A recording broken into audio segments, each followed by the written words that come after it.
We're glad you're almost here.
Good morning, everyone. For those that don't know me, my name is Chris Hecox, and I'm the Executive Director of the Jewish Performing Arts Center that's going up across the street here. Thank you for coming today. Just a little bit about today's presentations. One of the things that I wanted to do in my first year here as director was to bring in some of our colleagues from the university presenting world to come and discuss arts integration and student engagement on campuses, especially at research institutions, so that we can see what our peers are doing, hear from them, and start a baseline conversation for where we want to go when we open in a year as it relates to arts integration across this campus. So, without further ado, I'm going to have everyone introduce themselves and where they come from, though, but I'd like to bring our first colleague up, Jim Leija with UMS, University of Michigan.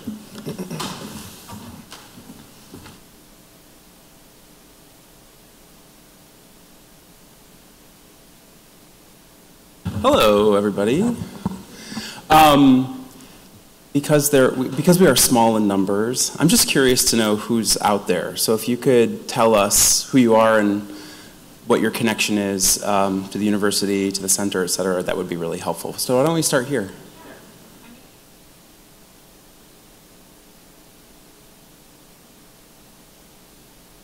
Thank you. I'm Shake. Perfect, thanks.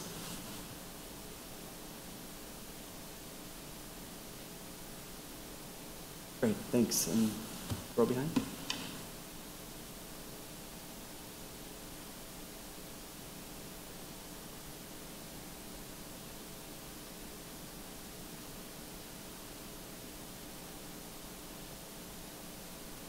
Folks back here. please. I'm from the Alabama Government.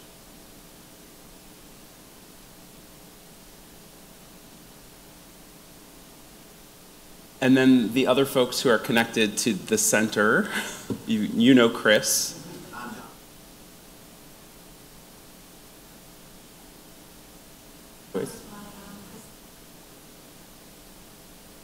And these are two of my colleagues from other university presenters who I'll let introduce themselves in a little bit. Keep an element of surprise. I'm waiting for my set of slides. If you got, let's see. Give them a second to go. I'm Jim Leija. I'm from what's called the University Musical Society at the University of Michigan. We're affiliated with the university, though we are an independent 501c3 arts presenter. We're unique in the sense that we are a university presenter, but we are also a community organization and funded through a mix of contributed revenues and ticket sales. The University Musical Society is the oldest university-based presenter in the country. It's 140 years old. If you can imagine anything existing that long, it started as basically as a classical music program. A number of people from the university and the town got together to do an annual sing of Handel's Messiah, which was a particularly popular thing to do, especially in Midwestern cities around the time that UMS was founded. And then this group started to invite classical artists to perform at the University of Michigan. We have a 3,500 seat, one of the venues that we present in is a 3,500 seat concert hall called Hill Auditorium, designed by Albert Kahn, who's also known as the architect of Detroit. The space is essentially a big sort of parabolic structure. It's like a bowl inside of a building. So essentially it's an acoustic venue that was meant to really be a place where the entire student body could meet. At the time it was built about 105 years ago. Now the student body is, 100 times that size. So it's largely used now as a gathering space, and we're one of the people that program that space. We're here today to talk about the thing that will be on my slides. We're here today to talk about sort of strategies around university student engagement as it pertains to the university arts presenter on campus. Me and my other colleagues who you'll hear from today have all been engaged in projects thinking about student engagement on a number of different levels, though we all primarily have had major projects that have been funded by the Mellon Foundation in arts academic integration. So a lot of us are looking and have looked at ways to encourage faculty from non-arts disciplines to incorporate performances and artists into their topics-based courses. This work at the University of Michigan, which I'll talk about later, surfaced at a time, we had a goal to do this for some time, and then the university started an initiative around engaged learning, so ideas of sort of non-lecture based styles of modalities of learning in the classroom. Some of that was about working out in the community, some of that was about internships, some of that was about having sort of this interface between academic subject areas and kind of real world application, and particularly, have you got it? Oh good, I could tap dance for hours. Awesome. So that work takes a lot of different forms. Some of what I want to let you know about, just as a frame for today, and a way in which some of us and our thinking has been influenced. There is a student engagement study.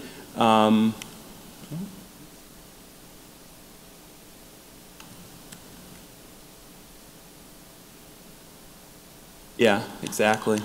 Can you give me the next slide, please? The clicker's not working.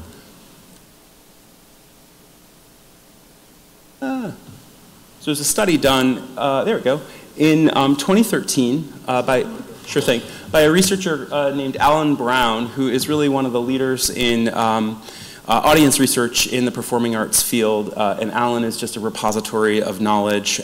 His work here was commissioned by the Hopkins Center for the Arts at Dartmouth College, and was in collaboration with a number of university presenters, including University North Carolina, Chapel Hill, where Aaron used to be, and University Musical Society, where I am now. You can find this online. It's a great, I still come back to this resource again and again, and you'll see why. But the idea was to really do a number of activities that ask questions about students' attitudes and preferences in the arts and their past experiences before they arrived on their university campus. They were looking at what types of presentations would attract students and how could campus-based presenters better engage students. They also, they talk about students as being a very idiosyncratic group of participators, and knowing that, not all students are alike, they wanted to articulate a number of strategies that could be used to attract different segments of students. So there are a number of ways of kind of thinking about how to crack this nut. And then also thinking about ways that students can be more actively involved in the arts center in some way. So that's all the research questions. I'm going to skip to this slide. As a result of the study, the study articulates 6 dimensions or strategies of student engagement that were kind of implied by all the work, and these are all strategies that people are out there actively using. None is really more important than the other, and most art centers have a mix of all of these things. And in fact, it's kind of a fun exercise to do this with your colleagues at an art center, where you say, so like, where are we really successful right now, and where are we not so successful, to sort of get everybody on the same page about where you might need to do the work. So let me just say a little bit about each of these 6 dimensions, because I think it will help us as we move through the day. When we're talking about, on the very top of this graph, multiple programmatic entry points. So the one strategy was to consider various entry points that might be like alternate venues or art forms that speak specifically to students, like hip-hop, indie music, or spoken word, programming student ensembles, altering the formats of performances, and that might be, again, putting in an alternate venue or changing the time, and then also thinking about the idea of student curation, which is a very hot topic in our world, where the curatorial vision is often kind of at the top of the mountain. So the notion of including students in some decision making around curation is often a controversial one, but has been done successfully in lots of places. And then we move on to the next one on the right, low barriers. So when they were doing the research, the most salient barriers for students to overcome were the cost barrier and the social barrier. So this is why we tend to see almost every, arts presenter in the universe has a student discount, including UMS. And 3, related to that low barriers, going to the other side, social fulfillment. So for people in this study, for students in this study, there was a correlation between if they were inexperienced at the art form, they had higher expectations of social fulfillment. So the idea was that the experience was less about the art form and more about social engagement with peers. And so arts presenters are thinking about how do they enhance or turn up the volume on social experiences for students around the arts. At UMS, this is manifested in a number of things, like the annual Messiah concert. Now students get together and have an ugly sweater party, and and they wear ugly sweaters and play games and eat pizza, and then they go see the Messiah. So there's this idea of building out different kinds of lobby experiences, different kinds of opportunities for students to sort of get together, hang out around the arts. Artist interaction also happens to be a really incredible strategy, and it sort of permeates all of the programs that people do. When students have interactions with artists, it opens up the creative process, as we all know. And it also does this thing of simply humanizing artists for students, kind of taking them sort of off of sort of a pedestal and helping students realize that these are just kind of people with ambitions and lives and so on. Active involvement and co-creation. So this is really positing the notion that presenters should be involved in helping students have a creative process or be co-creative with maybe visiting artists. Again, this is another sort of frontier of engagement, and this is really on the edge, the cutting edge, in the way that we know that people are making lots of content out there in the world, Snapchat, Instagram, videos, what have you, and that there's a desire here to think about the ways in which students who are already quite creative before they even get to us might be engaged in that way through what we do. And then lastly, on the bottom there, academic integration. And this really has to do with the kinds of curricular connections that can be made to performances and artistic activities on a season. And this could be, you know, on the full spectrum, everywhere from engaging with your students in the arts and all the way over to students who are very, you know, far from the arts, like in engineering, for example, or physics. There are lots of strategies in academic integration that you'll hear about today from all of us. So just kind of a little bit about the rationale. There is this correlation you know, between participation in the arts later in life for students that have arts experiences in high school and college is kind of our last stop on the on the railway to adulthood, theoretically. I'm still waiting, but the idea is that we have this opportunity to give college students that experience that might plant the seed for a more creative, more artistically engaged life beyond. This also comes from the study. That's Taylor Mack, if anybody knows who Taylor Mack is. He's a kind of a performance drag artist who performed at UMS, and some of our students from the Engaging Performance class. And also just kind of the unique call to action for campus presenters, which is, you know, we're uniquely situated to think about creativity, to open students up to new aesthetic possibilities, and really like the notion here is that it does pay off for a lifetime. I'll talk a little bit later about some of the rationale for faculty to do this kind of work if they're not necessarily intrinsically engaged in the arts. But this gives us a good kind of jumping off point to think about you know, the many dimensions that arts centers use to think about how to get students involved in what they do. So that's all for me for now. I'll come back later, and I think it's, we have a remote special guest next.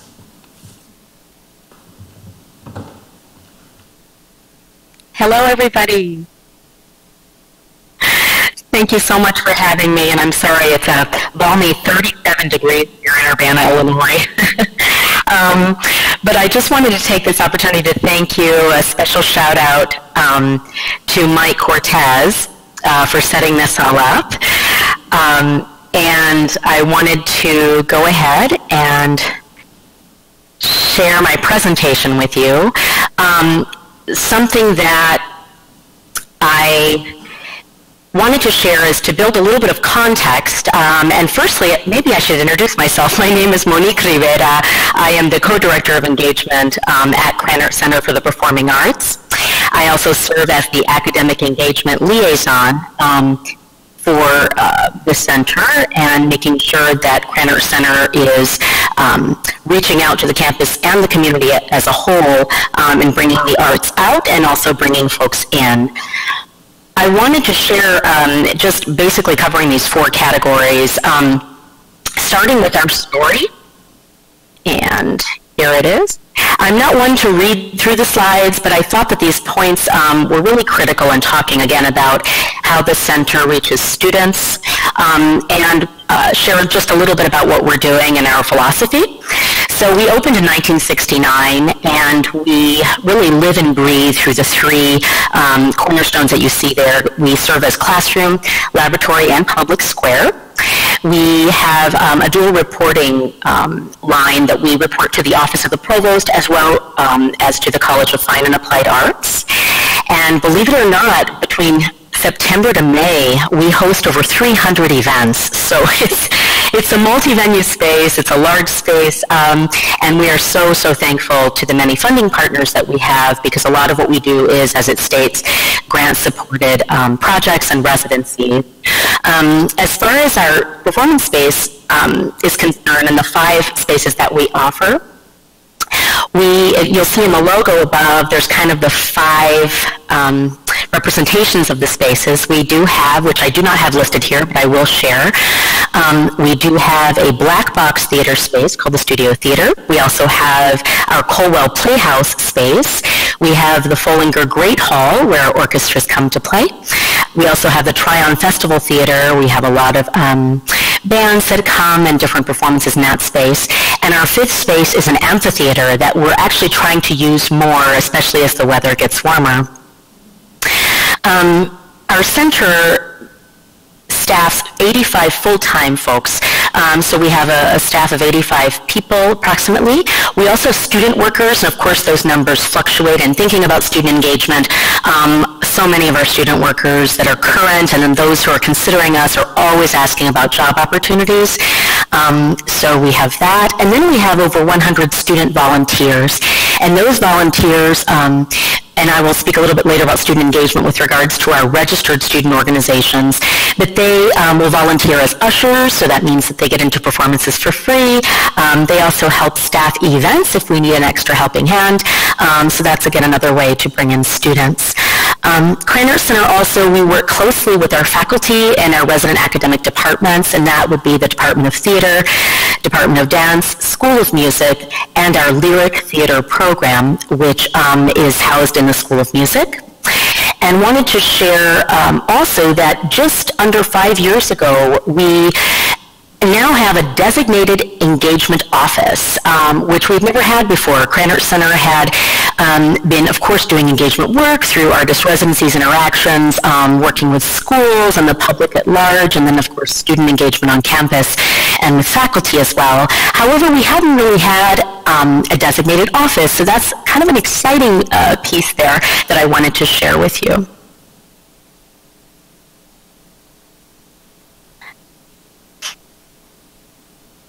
So here we are. So we have this engagement office, and we also worked really hard to design a mission statement and a vision statement for our office that complements Krannert Center's mission and vision statements very well. The first one, of course, for the engagement work that we do, we're here to deepen the value of being. We do this through the arts by creating and sustaining relationships, programs, and activities that unleash the human potential for creativity and promote intercultural understanding. And then we have our vision statement. We envision a world that values engagement with the performing arts as a core component of the human experience and of thriving communities. It's hard sometimes to come up with these. I think it took us, and I'm not kidding when I say this, it took us at least 6 months. We kept visiting and revisiting, how do we want to, portray what we do and how it continues to evolve. And so we came up with this, and this is where we are right now. This may change in the coming months, but for now, we're sticking to this. And I wanted to share a little bit about our team. So within the engagement office, we actually have 4 colleagues, and I am very grateful to each and every one of them because we support each other in each other's work, but also in our collective work. I wanted to give a shout out to my 3 colleagues, Emily, Sam, and Crystal. Emily also shares the co-director of engagement role with me. However, her focus is on community engagement. She is also the program director for the Krannert Center Youth Series, which we just are now wrapping up our 35th anniversary with that. So it's amazing, amazing program.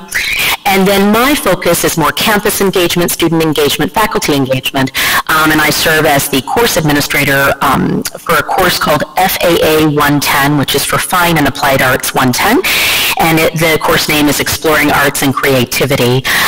This is a team talk course, which I will be sharing. I actually have a slide just for this course that I'll be sharing momentarily, and that engages faculty and students in both the performing and visual arts. And then I wanted to share a bit about my 2 colleagues, Crystal and Sam. Sam is our Director of Civic Engagement and Social Practice. This term, some of you may know, for some of you it might be new, but really it's about getting out, as far as how we see it, he is an amazing colleague who has a background in social work, and he goes out and activates spaces in the community, works with underserved communities and populations, also does a lot of peace-building work, and I'll share a little bit more about that later. And then our colleague, Crystal Womble, she's our outreach director, and she represents the center, and at different resource fairs, also campus. She and I work together on campus resource fairs, especially those that are student-driven. And she also handles our group sales and volunteer program. Okay, so this is a long list, but I wanted to, with regards to the idea of student engagement, wanted to share a little bit about how we do engagement as a whole with the focus on student engagement. So you'll see at the very, very top, academic and curricular, that is either through courses that we offer, like the FAA 110 course. In addition, there are other courses that, because of FAA 110, have kind of created their own spin on how to engage students with the arts. One in particular, which is not listed, but which I will share, is called Where Physics Meets the Arts. So it's a physics professor who wanted to create a course that really took scientists, or soon-to-be scientists, in their own right, and blended them with, arts experiences, and blended that more experiential learning. And so we had that, which falls under the academic curricular.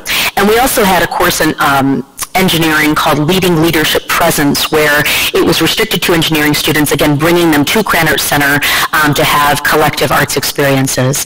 Other types of engagement, of course, are campus engagement, and that's at large, whether it's with students, faculty, and others on campus.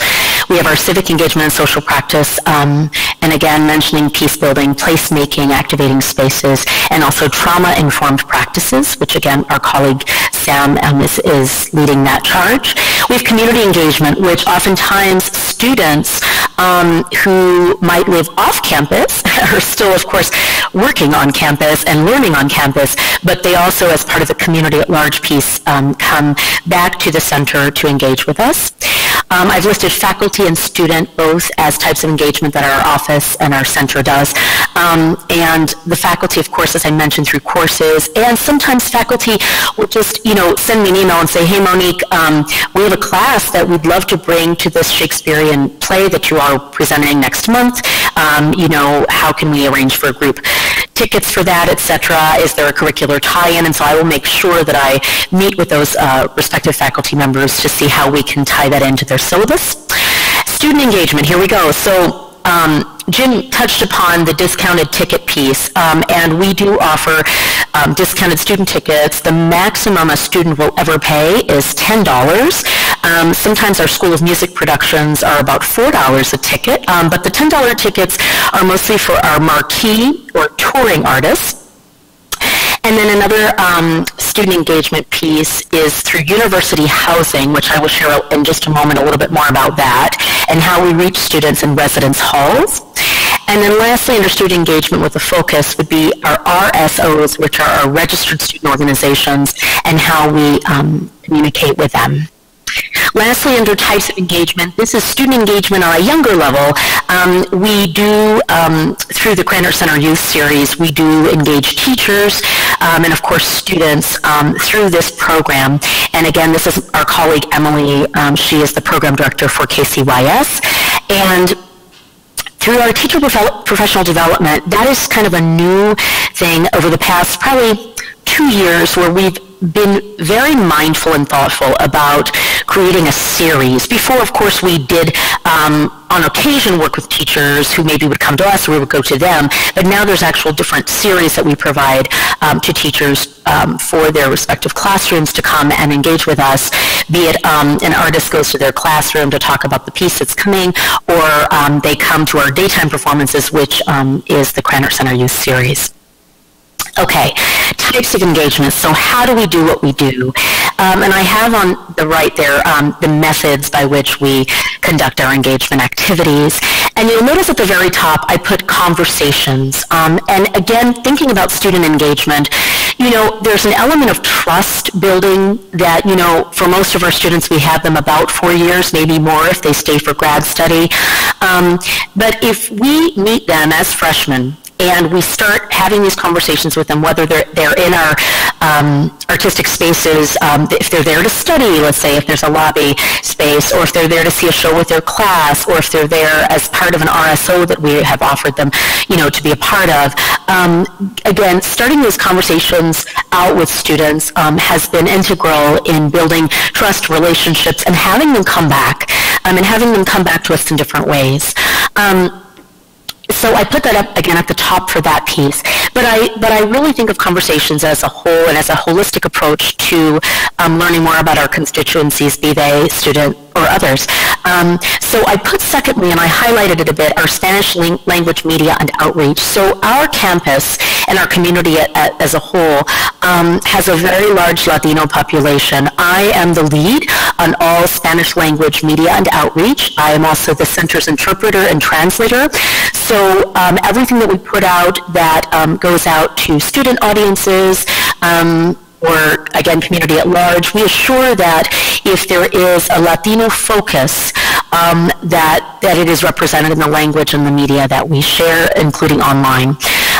Something I want to share about student engagement with regards to Spanish language and culture, specifically, for the past year, we have hosted in our lobby something called Latin Dance Night. And the translation is Noche de Baile Latino. And Latin Dance Night, I have to tell you, it's been one of our most successful programs. We started in spring of 17. We have it, hold it once a semester. It is a free event. It's maybe 2.5 hours of dancing that students, you should see, there's a huge Facebook following for this one event. But again, another way to offer students opportunity to come as you are, and for free. So it's fantastic. Other engagement, of course, I have on here, facility tours and or stage tours. Students love these. We offer a daily tour at 3 o'clock when students, when classes are in session.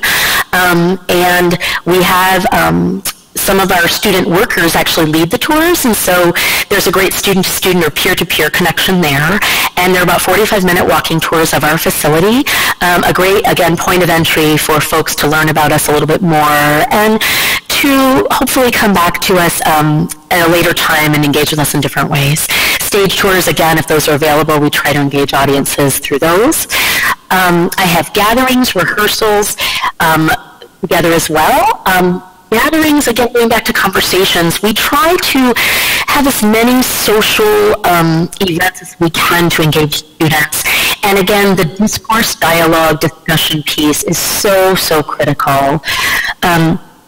So I listed that as well as rehearsals and invited dress opportunities. Students love those if they're not in the productions themselves and for whatever reason cannot come to the actual performance. We love for them to come to an invited dress. So I have performances and discounted tickets also kind of coupled there. And I have facilitating access in parentheses because oftentimes, even though for student engagement, the ticket is already discounted, students may still have hardship. And so we try our very best to facilitate that access by either, when available, offering comp tickets. We, again, want our students to value these arts experiences that we're offering them. So sometimes comp tickets could serve in a negative way in the sense that they don't see the value if they don't buy the ticket. So that's kind of a double-edged sword. We're still trying to work through that. Receptions are another way. Inviting students to come to post-performance receptions has been an amazing way to get them engaged and keep them engaged. Is the specialness of coming to a reception after a performance and meeting the artist valuable, and there is no word to describe how elated students are and how much of an impact it makes on them after the experience that they didn't think it was going to be, before actually having it. So we're happy to offer those opportunities. And then, of course, I have here artist-led interactions, be they workshops, studio classes, or master classes, as well as class visits, artists coming to the classrooms to interact with students. I have lectins as well, and then panel discussions. And the very last two things that I chose to list here are collaborations, either be they curricular or community. Sometimes students want to be, and this goes back to what Jim touched upon with curation, they really truly want to be part of the process and they want to take ownership and really, again, there's a sense of pride and accomplishment that is often somewhat of a surprise to them once they see the finished product, but while they're in the process, they are truly engaged in that idea of showing up, right? Building something and showing up for it. So as far as engagement is concerned, and going back to our office and how we facilitate student engagement especially, there are two goals, and I'm not going to read this whole thing, but I will read the goals out. The first is unleashing the potential for human creativity through lifelong engagement in the performing arts. As Jim had stated, how do we, after our students leave us, what kind of impact can we cultivate and nurture while they're here with us? And so that's, again, touching upon capacity, production, performance, and responsiveness to art. And then the emerging artist aspect, a lot of our students are artists themselves. If they're not, they strive to be, and they want to surround themselves with those who maybe are at a different level and from whom they could, learn different techniques. So again, the emerging artist piece is key. And secondly, our goal, coming from our engagement office, is deepening that cultural knowledge and promoting that cross-cultural understanding among the diversity of our student population especially. So that, again, as you can see, with strategically speaking, goes into design, facilitation, participation. And I want to highlight just for a moment the international aspect of the cultural artistry that we bring, of course, but also our student population. So we have about 45,000 students, undergrad and grad. We are the flagship campus of the University of Illinois, and I believe we are second in the country as far as the highest number of international student enrollment at a public university. So we have, out of our international student populations, most come from Asia and Southeast Asia. We also have a good representation from Latin America, and then, of course, all other parts of the world. I think we have representation from 116 countries. So the cross-cultural and intercultural piece is very big for us. And as it says under deepening the cultural knowledge, creating these spaces for the diversity of the cultures, and elevating the importance of storytelling. And I'm going to take just a moment to speak to that. The artistry that we bring to our stages is diverse in its own right, in the nature of what we do. However, sometimes not everyone's story is being told on the stage. And so through student engagement and through student curation, if for whatever reason there is a story or many stories that, throughout our season are not being told, we encourage our students, be they, through the registered student organizations or through students in the Department of Theater and other departments, that they come to us and that we collaborate on how to tell their story. So I wanted to share that highlight as well. And with goals come priorities. Want to spend just a moment on what those three key priorities are with engagement, in particular student engagement. You'll notice the first one is about cultivation and sustenance of partnerships with schools and creative youth organizations, and thinking about the impact of what that engagement does and filtering out into the campus community as well as into the community at large. And then developing civic engagement and social practice, again, around divisive issues, in our community and nation. Something that we have in our community, which I'm not sure if each of you, my colleagues, and again, lovely to see you, Sabrina, Jim, and Aaron, but we are often challenged with the town and gown aspect of what we do, town being the community at large and gown being the university, being such a large institution presence in our community. And so that mindset, unfortunately, sometimes gets in the way of engaging folks. And student engagement, however, does not come up against that too much. But we do have students who've grown up in our community and now are on campus as University of Illinois students. So we want to make sure that the way we engage them is thoughtful about how the divisive issues maybe, in the community from which they came are not transferred so much onto campus, and that we're able to engage them, again, meeting them where they are. And lastly, the urban and rural divide, again, within your respective institutions. This may be something that you too, within your engagement efforts, might be addressing. So we try very hard to work with our rural communities, and of course that means schools and potential future students for University of Illinois. All right, so now we jump into this beautiful sea of partnerships and collaboration. I wanted to kind of break this down into 3 ways that we engage and partner, and specifically with students. And the first one being campus. So we work directly, and we continue to increase our partnerships with our cultural centers and reaching students through them. Of course, our cultural centers have their own programming customized to their mission and vision, of course, and to student need. But we also really enjoy the campus collegiality that we have with the directors of the cultural centers as well as with their programming directors, because it speaks to so much of what we do at Krannert Center. And oftentimes the cultural center, be it the African American Cultural Center, Asian American Cultural Center, Latino Cultural Center, which is called La Casa, or the Native American House, oftentimes our artistry is reflected, or is a reflection of the culture that the center represents, that each center represents. And so we make sure that if we do have artistry coming, that we reach out to them, of course, and create artist interactions when possible with the cultural centers. Secondly, with regards to student engagement, we also are increasing our partnerships with our area studies programs and centers. And I have here as an example CLACS, which is an acronym for the Center for Latin American and Caribbean Studies. And we are partnering with them now, meeting with them actually next week, to talk about some Title VI funding opportunities for engagement through their center and through Krannert Center. Thirdly, under campus, I put university housing, and I touched upon this very briefly in a couple of the slides that I just shared, but we have 2 initiatives in university housing that are formal initiatives, institutional initiatives. One is called Arts in the Ike, and it is a gift from the Eikenberry family.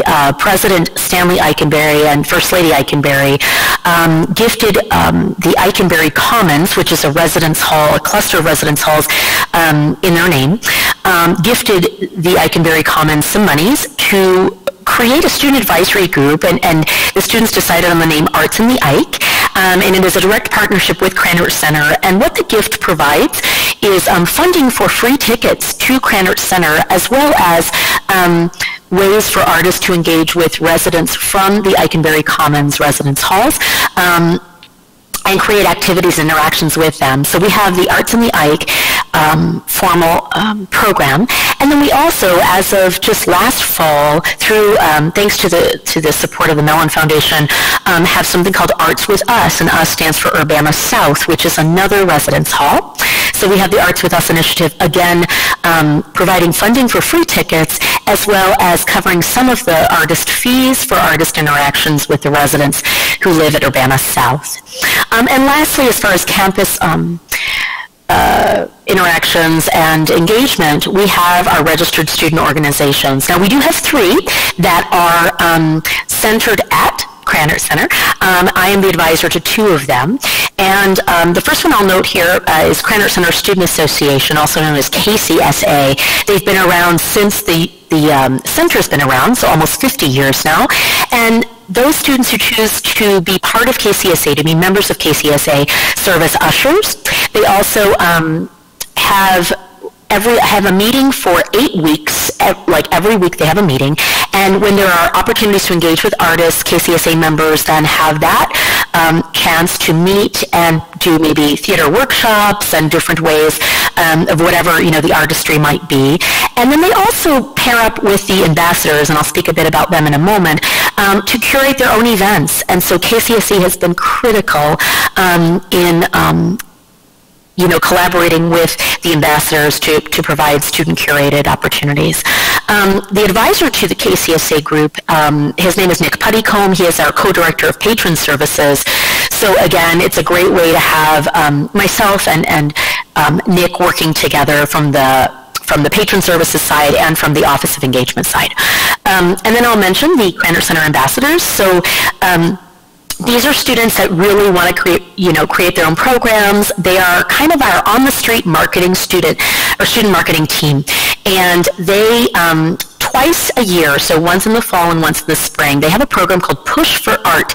It is a pop-up arts event that there's a physical button that passersby on campus will push, and as soon as that button is pushed, a performance begins. And so it's a great way to enlist and engage student talent with that event. And then we also have, bringing in Eikenberry Commons again, something that happens every April. We have this one happening actually next week. It's called Cranert Center at the Ike. And the ambassadors, again, put together, this is the third show every year that we do. It is not the Push for Art show. It's more of a variety show that's ongoing. There's no button involved. And they curate that program, and it is at the Eikenberry Commons. It's an outdoor event, which is amazing, on a huge stage, and again gives student performers, be they already performers or wannabe performers, the opportunity to be on stage. And lastly, for the RSO piece, we've got the Cranert Center Student Advisory Board. This is a pretty new board, in that it only meets once a semester. And it came about because, going back to this discounted tickets, we have something called the Cranert Center fee. And it is a nominal fee that students pay every semester. And what that does is it subsidizes the student ticket costs so that we are able to provide the $10 tickets. And I am the chair of that board. And the students, it's really a great opportunity for students. We know how busy they are, and if they do not have, enough time to meet once a month or every other week, they love to be part of this advisory board that only meets once a semester. So excuse me just a moment, I'm going to take a water break. Okay, number 2.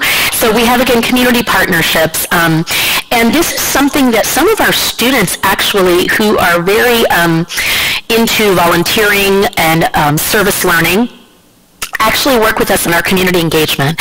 I noted at the very top teachers in schools, local schools, which we touched upon already, for our partnerships. We also have a group called the CU Change Makers. Now this group came about, we had a multi-year grant opportunity through the Doris Duke Charitable Foundation, and this group is made up of local artists, activists, and arts advocates. And some of our students actually, because the CU Change Makers are very much young professionals, so they're kind of like the 25 to 40 age range. So some of our older students, maybe grad students, maybe senior undergrads, they actually attend a lot of the CU Changemaker events. So that's, again, another way and another social and arts-based opportunity for students to be engaged. Some of those events could include maybe visual arts exhibits in the community. They could be also campus social events. We have done some artist talks at Cranert Center that students have attended that were hosted by the CU Changemakers. We also have something which is not listed here called Dance Music Therapy, and it's actually in the community. Students do attend, and it's basically I think it's one Saturday a month throughout the summer. So it starts in May and it ends in September. And people go and dance for like 8 hours, and it's great, and you can just drop in. And so again, bringing students into that social mix, into that gathering and connection piece, it's really important.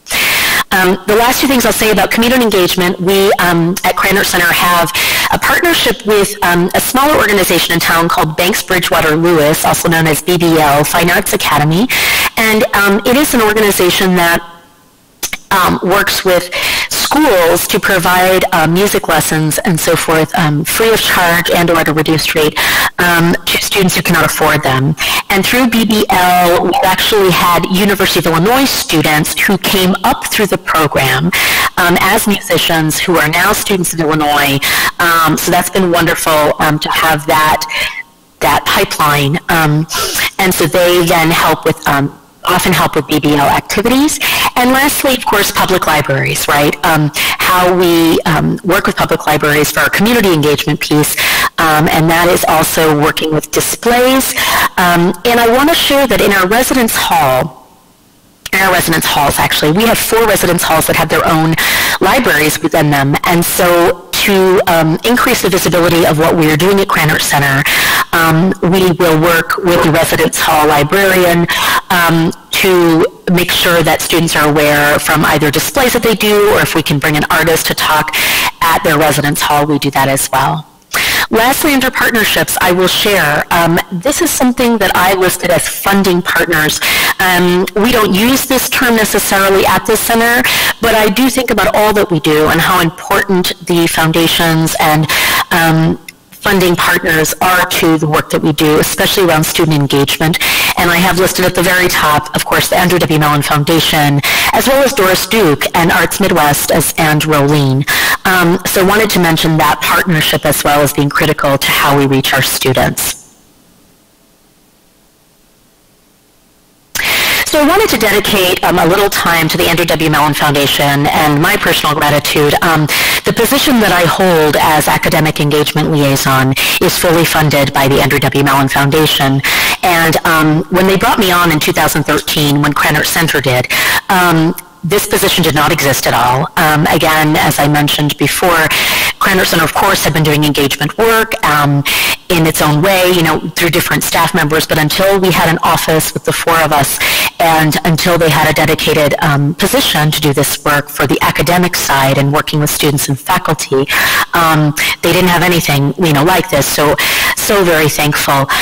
The course, however, that I wanted to shed some light on was actually launched 10 years ago, and there's a photo of just about a third of our faculty affiliates cohort. We just celebrated the course's 10th anniversary, and a little bit about the course. As it says, it was launched in 2008. It was actually designed at Krannert Center. Mike Ross, our amazing artistic director, got a small team of people together and said, you know what, I really want to bring you know, folks together from the performing arts and from the visual arts to create curricula as well as create a course that would offer undergraduates an opportunity to experience both. And so Krannert Center is in partnership with Krannert Art Museum, also known as CAM. You'll see it listed as CAM. Again, the same family, the Herman and Elnora Krannert. And so this course was created in 2008. In the fall of 13, it was granted general education status, so it is now a Gen Ed course. And in spring of 14, we were able to offer it for the first time as Gen Ed. It is a team-taught course, so we have creative thinkers from an arts discipline paired with a creative thinker from a non-arts discipline. For example, we have a physics professor paired with a dance professor co-teaching the course, or we might have a history professor paired with someone in the School of Music. So again, a very, very exciting endeavor. And as far as the faculty affiliates, again, across the disciplines, from across the disciplines they come. We up to about 60 faculty affiliates every semester. I try to add at least 2 or 3 new folks. We do like having seasoned faculty members paired with perhaps a new faculty member because of the free-flowing nature of the course, and just to have someone there to bounce ideas off of, right, that's already taught the course in the past. So as noted there, they do have a performing and visual arts experience through this course. They do attend either a performing arts or visual arts experience each week. The class meets once a week, and the second time it meets is to attend a performance or exhibit. And I put on here as well Spurlock. Spurlock is our Museum of World Cultures. And lately, I've noticed that faculty, because they, again, have creative license to do as they would like with this course, but they have included tours and sessions at Spurlock, as well as CAM and Krannert Center. In addition to a sculpture tour around campus, the students are really getting a very holistic and comprehensive outlook on arts experiences, and as the name states, exploring arts and their own creativity. Something about the structure of this course. Now, there is faculty release time that comes from the Office of the Provost, which funds 4 sections every semester of this course. Each section has a capacity of 20 students, and then there are 8 faculty, of course, because it's team taught per semester. What we have found, which has been a true gift in this experience, and myself as managing this course and being the administrator of this course, is that we have had requests, and I have actually gone out and talked with different units about funding a section. So we have campus partners, actually through the honors program, as you see, campus honors program. We also have, I've noted, LAS, which is our liberal arts and sciences program. And then we have a very brand new partnership starting this fall with one of our residence halls. It's called Allen Hall University Housing. And one of our sections of FAA 110 will be housed there. Our faculty team will teach in that space, and it will have a student enrollment restriction that is only, again, for the students living in Allen Hall. So this fall, as I've noted here, it will be the very first time that we will offer 6 sections. That means 12 faculty that I will be supporting and 120 students. So we're very excited about that. Okay, so now looking ahead, I am nearing the end of my presentation. I'm really looking forward to any questions you might have. We are now embarking on our 50th anniversary, which will take place over 2 seasons. It will take place over 1819 and 1920. And in looking ahead, thinking about student engagement in particular, there are 3 things that I want to point out, which I've noted here. So of course, growing our interdisciplinary collaborations. I want to share, and it does take time, but I feel that it's very worth it, and I know it's impacted the center very positively. I make sure that on my calendar that I have at least 2 coffees a week set up with different campus unit, be they faculty or staff members working with students or student advisors even, and growing those collaborators and potential collaborations and opportunities at the center. Because I think it's so important, going back to one of the highlights on my list of conversations, having those conversations, seeing where the need is and where the want is to increasing student engagement and innovative ways in doing so. So I listed that first, looking ahead. Secondly, increasing our partnerships, again, mentioning schools, teachers, community organizations as a tool for change. And I noted here a highlight about activating neighborhood spaces. So our students, although most of them, I shouldn't say most, many live on campus, those who live off campus are very, very active in our community, in our Champaign-Urbana community. A lot of them are mentors or volunteers. So what we try to do with regards to Krannert Center and tying in its mission and vision, of course, is help those students bridge those opportunities between campus and community. And I mentioned again BBL, and I mentioned other organizations, the public libraries especially. And so our students are engaged in our community as a whole. So I noted that as second. And lastly, and perhaps most important, is enhancing our understanding and promotion of social justice and equity through the arts. I've noted here a conversation, continuing conversations. The College of Fine and Applied Arts last year, and has been for a long time, but last year we kind of turned the corner a bit on the idea of diversity, equity, and inclusion. And have been trying to work with students more on those things that are of interest to them, and social justice is a huge one. And so the College of Fine and Applied Arts, as well as Krannert Center, actually there are about 40 of us from the college and from the center that attended the People's Institute for Survival and Beyond. They have a workshop series called Undoing Racism.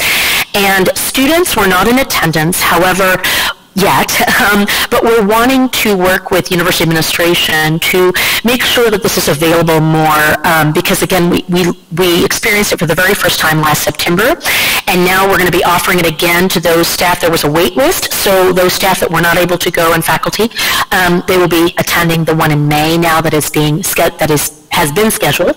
And so talking about, again, student engagement, social justice, how arts can be a transformational mechanism for those opportunities is something that is absolutely on our daily radar.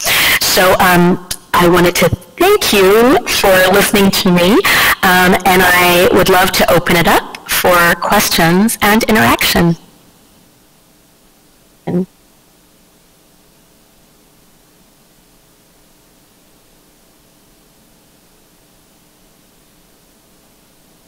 Hi, everybody.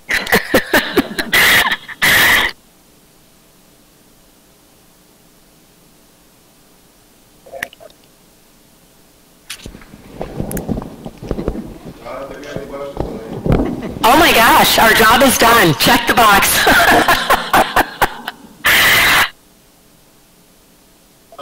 Thank you. What a pleasure. Thank you.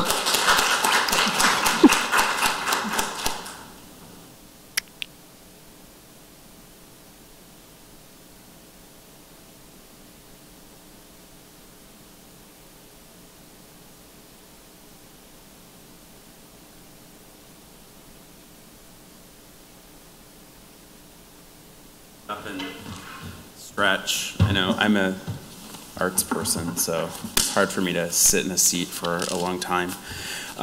Thanks, Monique. I really enjoyed that presentation because I do think it's a great segue from the sense of that all of those dimensions of engagement, and Monique's really showing how you can kind of go broad and think about a lot of different aspects of engagement. I think you see a lot of that on display in the programs that she was talking about. I'm going to take a little bit of a deeper dive in my presentation and really focus on UMS's arts academic integration programs. Similar to the situation at Cranert, UMS was a recipient of a Mellon Foundation grant. The first grant came in 2012, and it was unusual for us because it was a grant that came from the higher education division at Mellon and not from the arts and culture division, which had been typically how our organizations like ours were being funded.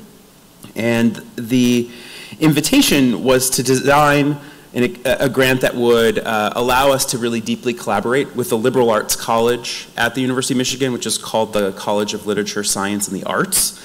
And so the aim was specifically to work within the liberal arts college, which is the largest college at Michigan, with the most number of students, and almost all other students from all other colleges on campus pass through the College of Literature, Science, and Arts in one way or the other.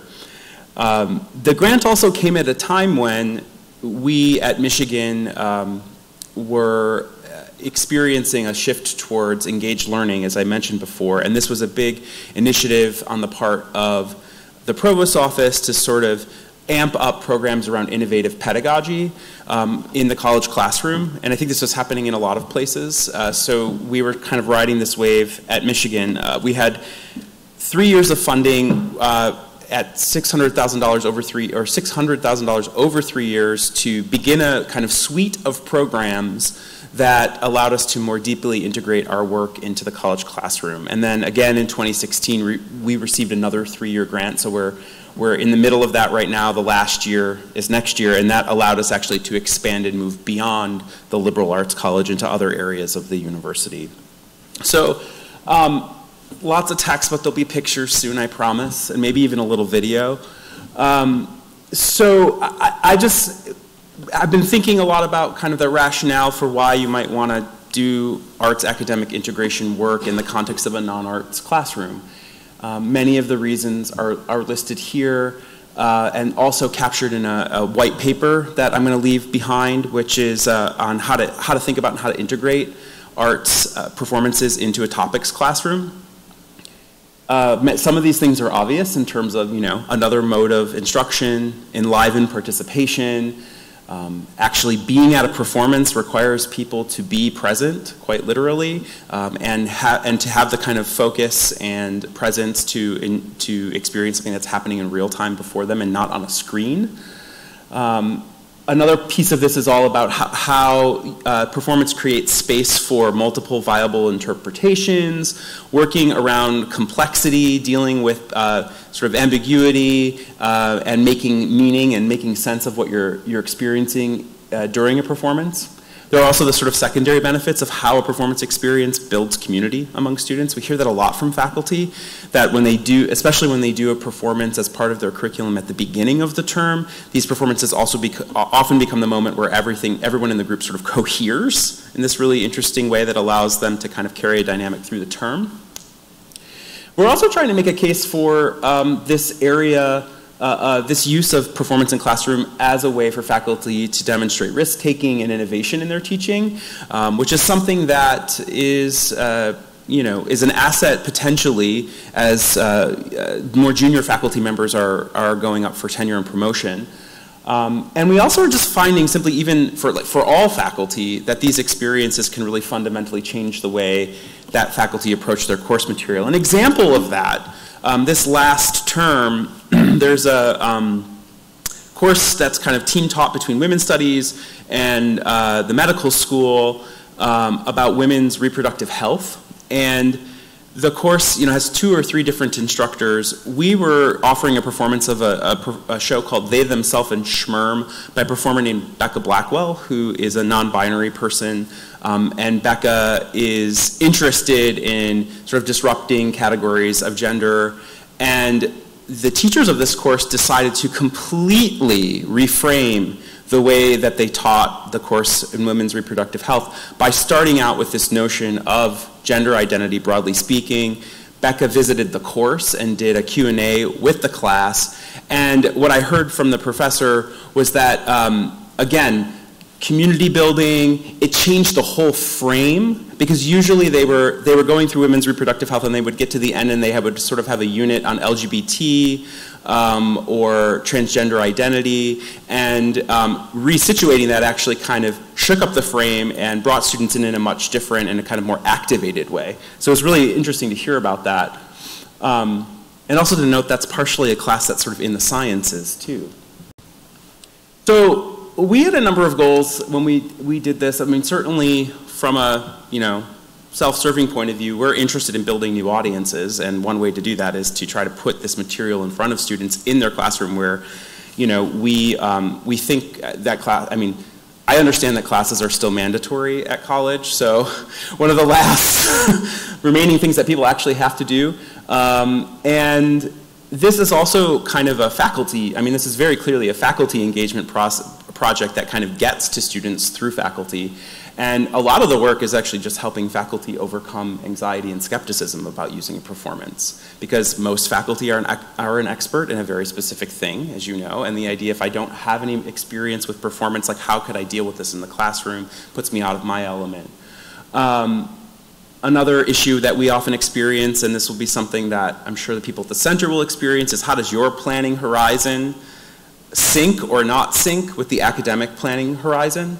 So the academic calendar is often ahead of us, and we are, still making decisions about what we're going to bring as arts presenters, all the while faculty are choosing their classes and have chosen maybe 6 or 8 months out what they're going to be teaching. So we've started to open up our planning a little bit more, to be a little more vulnerable in the sense of like, these are the things that we're looking at, but please understand that they could go away. But that's given us a kind of, or given the faculty a kind of window into how we think about what we do.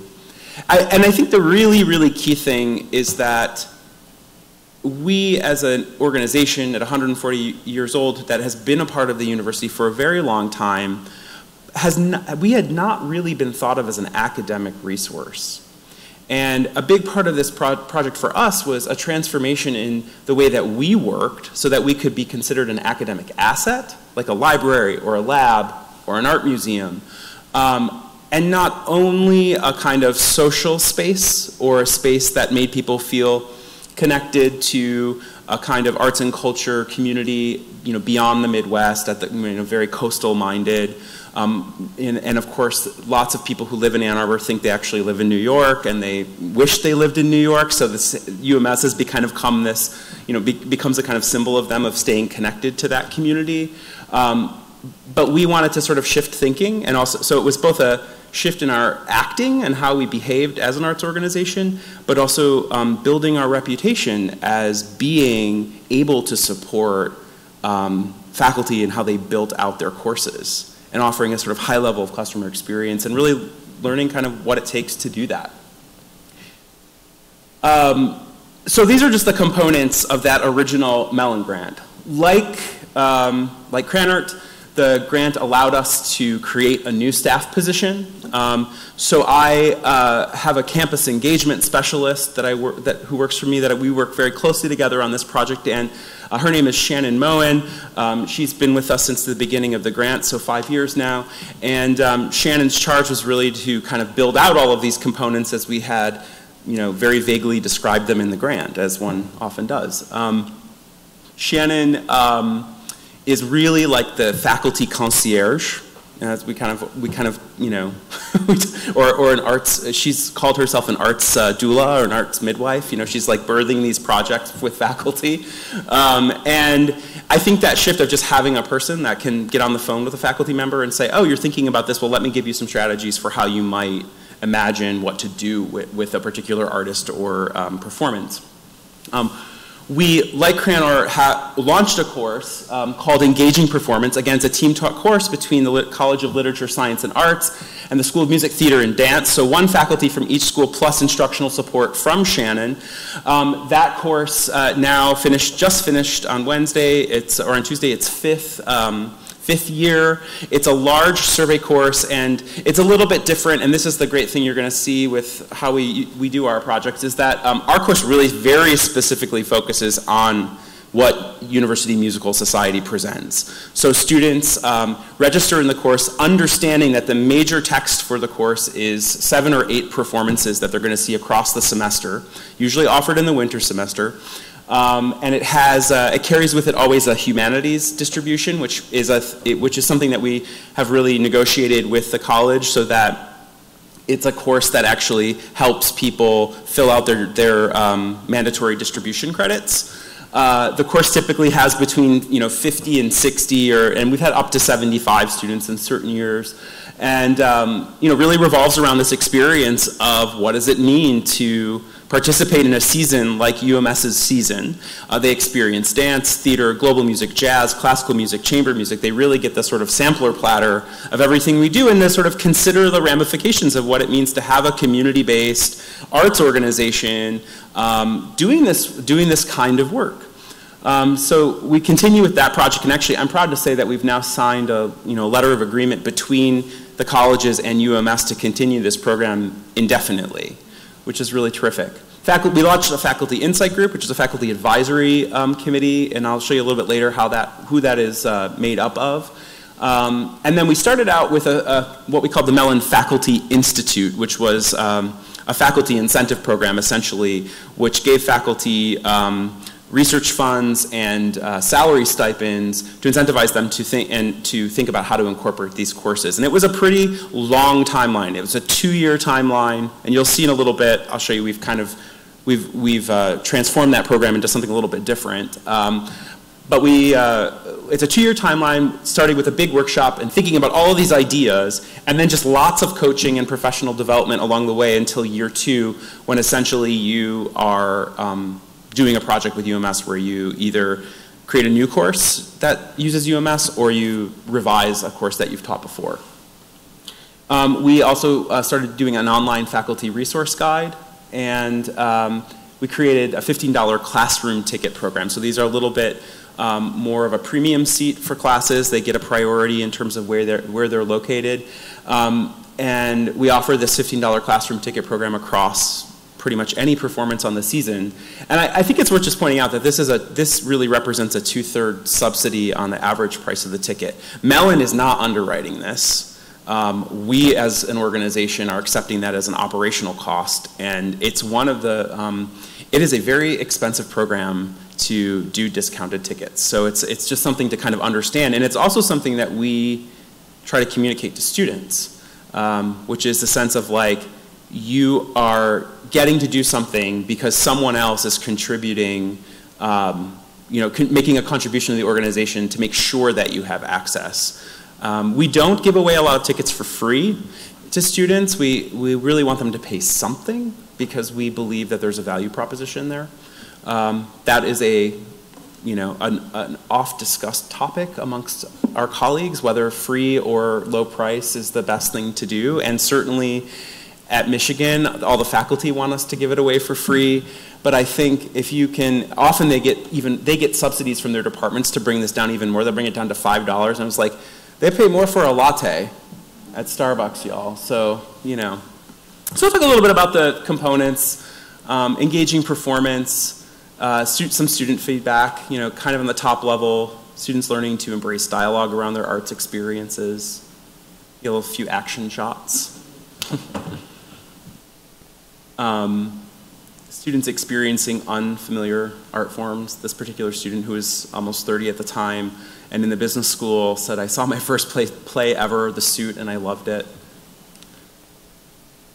Students, really, we have observed students drawing connections between the arts and other academic disciplines and the world around them. So there's this sort of interdisciplinary aspect, like the arts help me think differently about business or about being an entrepreneur, and they also help me think differently about others. Mike, do you think we could play this video? So this is about a 4-minute video that will just give you a sense of the feeling of this course. And it will give you a break from listening to me talk.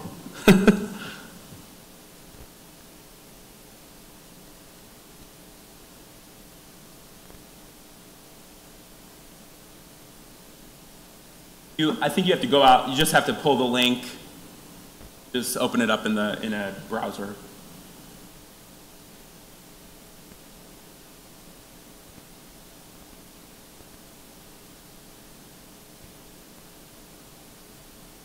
All right. This is all stuff that's also pretty easy to find online on the ums.org website and elsewhere. Just by Googling engaging performance, it actually pops up.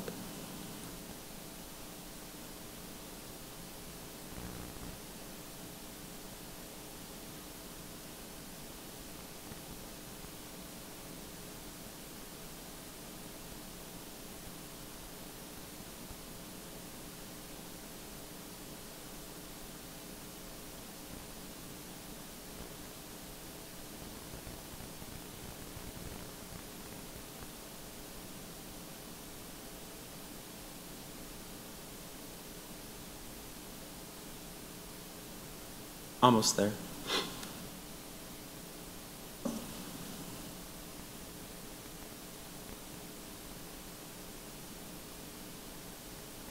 Arthur Grant winner, but he took time out of his busy day to come say hi to us. Putting one body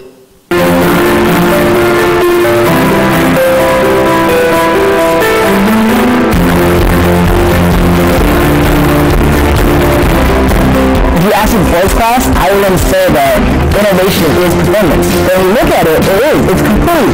Performers are continuing to innovate and solve problems and present those in different mediums, which is what we learn at class every day. I really like Tyler Graham. He's a MacArthur Grant winner, but he took time out of his busy day to come say hi to us. Putting one body on stage, especially a black body on stage, you're making a political statement. We learned how he thought of ideas to how he creates them, performs them. Like, we see the entire spectrum, and that to see how a performer works was really interesting. We learned about the way in which dance moves are written down. It's like I'd never even known there was a way you could write down dance choreography stuff, and there was a specific language to that. We looked a lot at how a specific movement and how that movement was done really could say something about the overall theme or the message that they're trying to convey. And I think that's very crucial in business too, especially since I'm interested in marketing. So a lot of the details, for instance, a marketing campaign can say a lot about the overall message you're trying to intend and really being intentional about each of those details that you're making. As a film director, I wanted to take this course because I felt that watching and analyzing other type of performances can really benefit me as a film director in my day-to-day life of analyzing the performance of actors. How this class really pushes everyone to go further than just enjoying the performance, but really analyzing it too. It was really interesting to me. I think the use of the mind for science is good muscles, yeah. But I think more now I use the English major, the narrative, the storytelling element. It's amazing to see how far you've come and how you learn and how you look at art and performance, even life. I mean, a lot of programs that we around are focusing on improving student well-being. This program worked naturally. It was a classroom. There was stress of the grade, but the idea was natural discussion helped enlighten us, motivate us, and actually continue our day as soon as we left that class.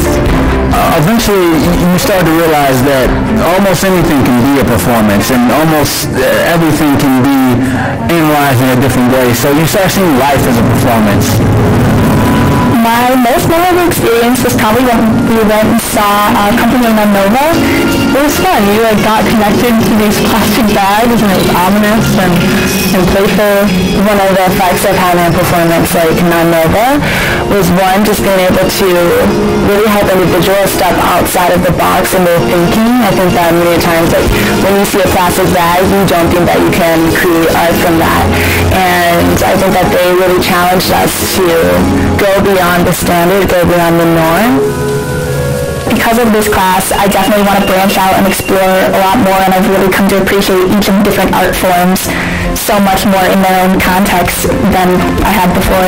Before I had taken the class, I kind of didn't really have an emotional reaction to it because I was thinking of the performances more of like a list of things I would go see. But then from actually going to those performances and experiencing the performances and experiencing them with the community, you know, my class is a community, and a community I could bounce ideas and concepts off of, I was really able to just kind of experience something that was three-dimensional and more than just a class where I was just reading something off in a book or on a screen. It was just a very visceral experience. You finally get your first taste of the whole world, I think, as a college person, especially, you know, for me. And I think the arts and the type of performances that UMS brings is a pivotal part of taking in the entire world here at Michigan in Ann Arbor, you know. And you can't go to every university and get this much of the world at once.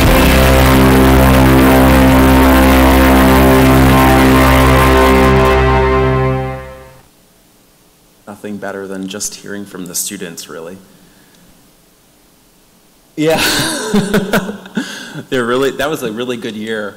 I think the other thing, just like you see from the video, is that one of the priorities of the class is also some hands-on learning in the art forms. That one exercise you were looking at where they were kind of crossing the room, Matthew, who is one of the dancers in Kyle Abraham's company, was leading them in an exercise that Kyle does where he simply says things like jump, spin, dig, twirl, and the dancers have to sort of figure out how to interpret those moments as a kind of improvisatory exercise. And so they were doing the same kind of experiment as a way of understanding his process. We do a little surveying every year about this, and you get a sense of thinking about their relationship both to performance and also how they're thinking about their relationship between performance and their other academic subjects and their experiences in life on campus. This was a 3-year kind of aggregation of what happened. More knowledgeable about different genres, better at working with my peers. We have been trying to track a little bit within our ticket system to see how many people who are sophomores or juniors actually come back again for more performances. And I don't know what the stat is right now, but at the time that we were looking at this early on, it was actually pretty significant. And then just to give a sense of who's taking this class, which I think is really terrific. So primarily you're getting students from within the liberal arts college, but you are also seeing a mix of undergrads coming from pretty much all over the university. I think there are 13 schools and colleges at Michigan, and so this represents 10 of them. And we use this with the other schools and colleges to say, look, your students are actually interested in these kinds of experiences, so you might want to start thinking about how to bring them into your home curriculum rather than sending your student dollars out to LSA. Because all of this is just KPIs and tuition dollars, right? Which is, I should say, another thing, and just in terms of the financial model for this course, is that UMS doesn't receive any tuition dollars as a part of this. They are divided equally between LSA and the School of Music, Theater, and Dance, which was actually a very difficult agreement to come to, because essentially it's the financial incentive here is for LSA, and they take in the most tuition dollars based on their students taking a class in their college. But SMTD said, well, if we're giving someone a course release to teach this class, we need some equity in terms of how the dollars are divided. That's that high-level fun stuff, Chris, that you can deal with. And also, it's worth noting, too, that now with this letter of agreement, everyone has signed on in both the colleges for a course release. The College of Literature, Science, and Arts provides a graduate student instructor to assist those folks. UMS pays the artist fees for any kind of artist visits or residency activities. We also do pay for any kind of space rental that we might need beyond what can happen in a classroom. And we also have an agreement that says this class can't happen before 10 a.m. on any day. It has to happen in academic prime time because we learned our lesson last year. So just things that you don't think of until you kind of make the mistake of having the class at 9 a.m. on a Monday. This gives you a sense. So we had 42 LSA faculty go through our Faculty Institute, and you get a sense here of just kind of where they're coming from. So there is pretty good representation. Certainly English has been a heavy user of these programs. There is a sort of ease in including performance as text. I think the English faculty are more willing to do that, and English faculty are also very, they're experts at reading texts and thinking about text on a broad level. Less success in the natural sciences, where curricula tends to be very focused and very deliberate, and really there's only so much time to deliver the content. But we continue to work in that area. And of course, lots of connections in the humanities and social sciences. You see the Mellon grant gave us the ability to give away $100,000 to faculty, so that helps a lot. Although we're getting lots of messages now that people have gone through the program and they're part of this community of faculty affiliates, that the incentives don't matter so much to them anymore. They're kind of tapped in, they're happy to do this work, they like the support that we're giving them, so we're starting to scale that back a little bit. This is our Faculty Insight group, and I think I'm showing you this because it is really a crosscut of people from different areas of the university, and I think that's really important. And some of these people have come onto the Faculty Insight group in subsequent years because they've been really wonderful year after year collaborators. So you heard from Monique about some of the programs that they work with over and over again. The honors program at Michigan has made a commitment to doing this kind of work in the context of their program, and they're helping to fund it. There are some residential learning programs like the Lloyd Hall Scholars Program, which is an in-residence kind of arts-focused residential hall program, and they've been a year after year kind of contributor or collaborator. You've got arts folks here, you've got science folks here, you have humanities people. So, and I should also point out too that as the director of the Institute of Humanities turns over, we invite the next director. As the director of honors turns over, we invite the next director. And it has become a thing that I think is sort of expectation on their part that that person will be on the committee, which is great. They want to be engaged. So that's a real success. A lot of the success of this initiative really relied on our relationship with the Dean for Undergraduate Studies in the Liberal Arts College. That person is now Angela Dillard. The support and kind of the high level sort of authorizing of this activity and encouragement of it is very important. And the ways in which they at the sort of dean's level are trying to encourage pedagogical innovation is really, this is supportive of that objective for them. So we're really bringing a resource to the table that's supporting what they're doing. There's some reciprocity there. It's very, multi-directional. So from 2014 to 2018, we recorded 264 students attending related to courses, and this past year, close to 2,000. That number tends to fluctuate up and down a little bit just based on kind of how large the classes are, so it's a little bit of a wonky measure. But that's obviously a huge increase over a 4-year period. And it's also worth saying that these students are required to go to these performances. These are essential and mandatory. They're not enrichment activities. They're not optional extra credit. That's a very important aspect of when we give money, we make that, we make that expectation very clear to the faculty members. I think this is actually more stunning. 8 courses that we recorded in 14-15, and this past year we've had 74 using UMS as a performance, UMS as a part of the class requirement. We have now, starting in 2016 with the second grant, we've started to shift some of these ideas, having registered some of the learning that we've done. Faculty Fellows program has now transitioned to course development grants, and we typically do these now about, sort of in the February-March period, where we feel like, okay, we know what the program's going to look like. We're opening up to faculty to kind of let them in before we announce to the public. So they get a sense of what the season's going to look like, and we basically start prospecting And usually we get 40 to 50 people who fill out an interest form, and we send them a kind of confidential document through a protected Google file that no one can look at except them, with a password, that kind of thing, so they can't really share it. So we've worked through those like institutional fears about, oh my God, the season's going to be leaked.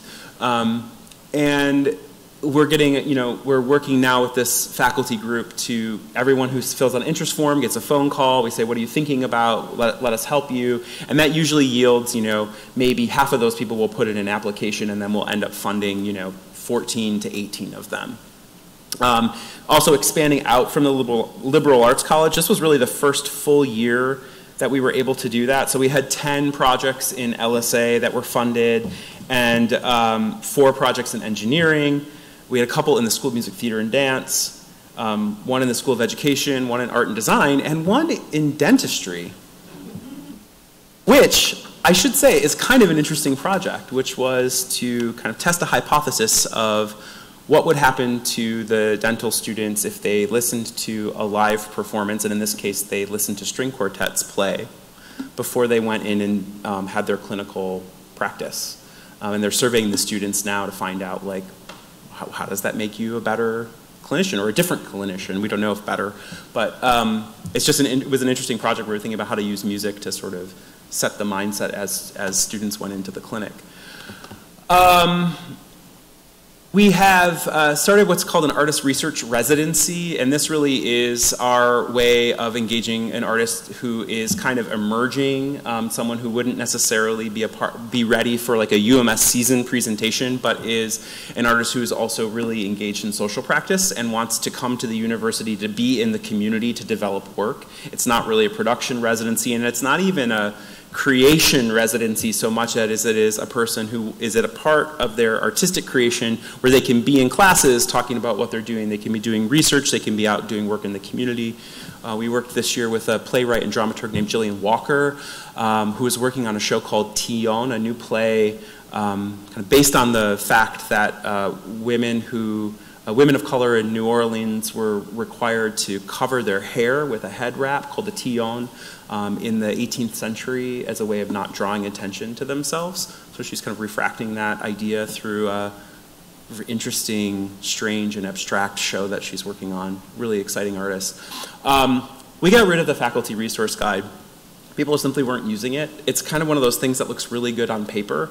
I think that as an organization, we have to have a kind of bibliography of research and sharing to do, research and resources to give to faculty when they need them. So we are going to continue to keep a bibliography, but we're not going to produce a publication, essentially. And in the end, when you think of this sort of numbers game, when you're talking about 74 classes and really those classes typically kind of know exactly what they want to do. It's more about that one-on-one customer service than trying to cast a broad net. It just hasn't worked as a recruiting tool. It just has not worked the way we expected it would. We have moved towards faculty sharing symposia. So every year we invite the faculty to come together and to talk about the projects. And we typically do it in a Pecha Kucha style. So we give them a certain amount of time and a certain number of slides. And we just set the timer and go. Because I'm not gonna dig on my faculty friends, but they do love to talk, and it's nice to give people a frame, and it leaves room for questions and kind of actual dialogue. So we love doing that. It's a great way for us to get feedback, actually. It's a kind of research on our part to understand how successful or not these projects were. We also launched a faculty newsletter, really thinking of our faculty affiliates as a group that we now need to market to. And we've never done anything like this before, so this is the first year we've done this. And we've also started to create some faculty white papers on arts integration topics. I have a number of them here with me. I'm going to leave them on the table, so I hope you'll take them with you and maybe take a few and share with your colleagues. Just to give you a look at our faculty newsletter, it's an HTML newsletter that goes out once a month. This particular one in January was a reminder. We did a season preview for faculty in February so they could start thinking about what they might want to do in the next academic year. We have been creating faculty spotlights on our blog and just quick articles about what people are doing. So this is really just creating the notion that everyone else is out there doing the work too, and here's what's happening, here's what's interesting. starting to release our white papers. So this goes out once a month. The white papers, these are the first 3. I think we're up to 5 or 6 now. And the sort of basic brass tacks, how to integrate a UMS performance. And then everyone was asking us to think about this work in the context of tenure and promotion. I think this is a far from perfect paper, but it's a step in the direction of like, how might you think of situating this in your portfolio as you're going up for tenure. The junior faculty are especially anxious about this because some of them perceive that these activities are thought of as kind of frivolous. You know, like what does it have to do with your academic discipline? But the great point that actually one of the deans makes in this paper is that this is an award. If you do a course development grant with UMS, it's getting an award, so that's a great thing to support. And it also shows that you're willing to take risks in how you think about the classroom. And some case studies. This is a particular paper in Science and Medicine, so I'll leave those for people to see. And I mentioned too the blogs that we're working on. This was a project that we worked on with the Prison Creative Arts Project at Michigan. And the students saw a number of performances that sort of triggered them to think about how to make theater in prisons where you can't really have stage circumstance, you can't have a lot of material. This particular performance used basically string and chalk as a form of developing a kind of theatrical setting. So that kind of gives you the big picture of all of these like faculty and student initiatives that we've been working on, how we're working in classrooms. And you know, just to give you the other side of the coin, this arts integration work is relatively new, but we have worked with students for a very, very long time, obviously, before this program. So this is a new and very robust strategy. But like other places like Cranart, we also have a UMS student committee, which lives in our marketing department primarily. They live in lots of different places in organizations, and I think Sabrina will probably tell you like what it means to have it in marketing versus having it in education and engagement. We've had for a very long time a student discount program. For years and years and years, it was that sort of $10 rush ticket thing, or students could sign up at the beginning of the term for like a student subscription. Now we've just said it's $12 and $20 tickets anytime that you want them. 12 gets you a seat, you know, wherever we want to put you, and 20 gets you a premium seat. So students can kind of choose where they want to be in the hall. We do have a donor who's funding a program called Bert's Ticket, which is specifically for first and second year students to kind of entice them into an experience early on in their academic career at Michigan. The ticket program does give a pair of free tickets to every first and second year student who wants a pair. It's a great on paper program.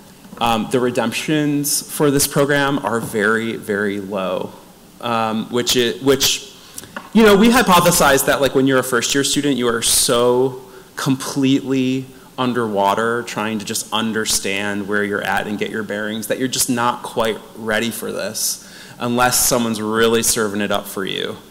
So we expanded it to second year students. There's been some more success since we moved into second year students. But it's often, what we see in terms of student buying patterns is it's often like a little bit later where they start to pay attention to this stuff and want to take advantage of it. We also, of course, have a great student staff and volunteers. We used to call them interns, but I don't think that we're allowed to anymore for various reasons. Some of them are work study students. Some of them work for us as volunteers all across the organization. We're a staff of 35, and we probably have another 35 student employees that staff each of the departments.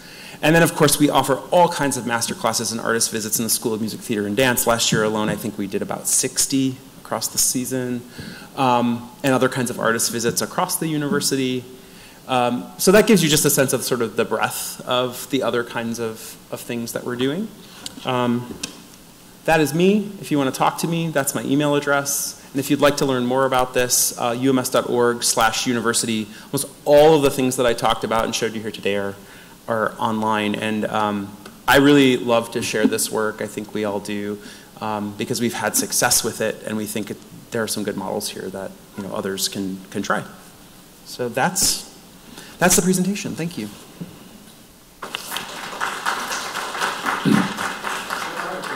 Yes. How long did it take for? It was pretty quick. It was actually an idea that was embedded originally in the grant. And so at the time, Michigan was doing these classes that were called 20 Ways to Think About, X, fill in the blank. So they'd done one that was like 20 Ways to Think About Food, 20 Ways to Think About Race, and they were meant to be focused towards that they had a sophomore year initiative going at the time, and these courses were designed to help people think about pathways through their academic career, like what and how they might want to major. And so this idea of like 20 ways to think about the arts was sort of the seed for the course. And I will just let you in a little bit on the politics of this, which is that we had no mandate from the foundation to work with the School of Music, Theater, and Dance, and in fact probably would have moved ahead teaching this course with an LSA instructor alone and had guest instructors just kind of rotating in as necessary depending on material. The School of Music really like put their foot down and said, you can't have an arts class without an arts instructor from the school. It turns out though it's actually pretty hard to get people in the school to make the commitment to teaching the class, so it's a pretty small pool of people who seem to be interested in it, but we keep trying to work on that and recruit people. So we knew we wanted to do it, and I think that all of this happened really, really quickly. We got the grant, I think in the fall, and we launched the course in the winter semester, so right away. Now, that was not great because all of the season planning had happened and we didn't, we had no, like at that point, so many things were already in motion that first year, the course went fine, but we weren't able to do a lot with artists, and that's become a big priority now. So we already know, now the trajectory of performances that we want to put into that course, and over the summer we'll start slotting in artist visits or thinking about what might work. And we really do prioritize that class because in the student feedback, visits with performing artists that they're going to see on stage are just off the charts. Anytime a student can meet with an artist, we try to make that happen. It tends to be the most special thing. So it was a pretty quick turnaround. And now we're just trying to plan we're trying to get somebody to make a 2-year commitment to doing this because finding faculty to do it is always a challenge. And also some of our great faculty are constantly this award, this leave, that leave. We had a great teaching team for next year, and one person just got a year-long fellowship to work in the archives at the Smithsonian all of next year. And so the other person said, well, I don't want to teach it if I can't teach it with that person. So it's just okay, we start over again. And we thought we had it going, but we love that our faculty are great and they're getting, and they're doing really interesting things. So we support that. Yeah.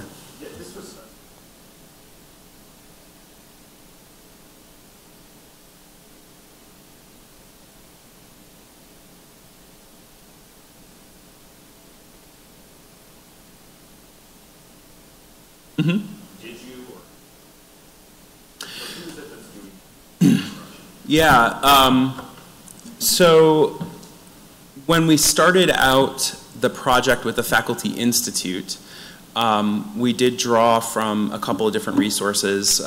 Michael Rode, who was a faculty member at Northwestern and is now at Arizona State, is a person who thinks about social practice in his artistic process, and we had Michael come in and do a presentation and lead a workshop that kind of revolved around theater, identity, social practice. And another faculty member, Claire Croft, in the dance department, who was leading. We always, Claire is a wonderful teacher. You know Claire. Claire is a wonderful teacher in terms of thinking and looking at performance in general.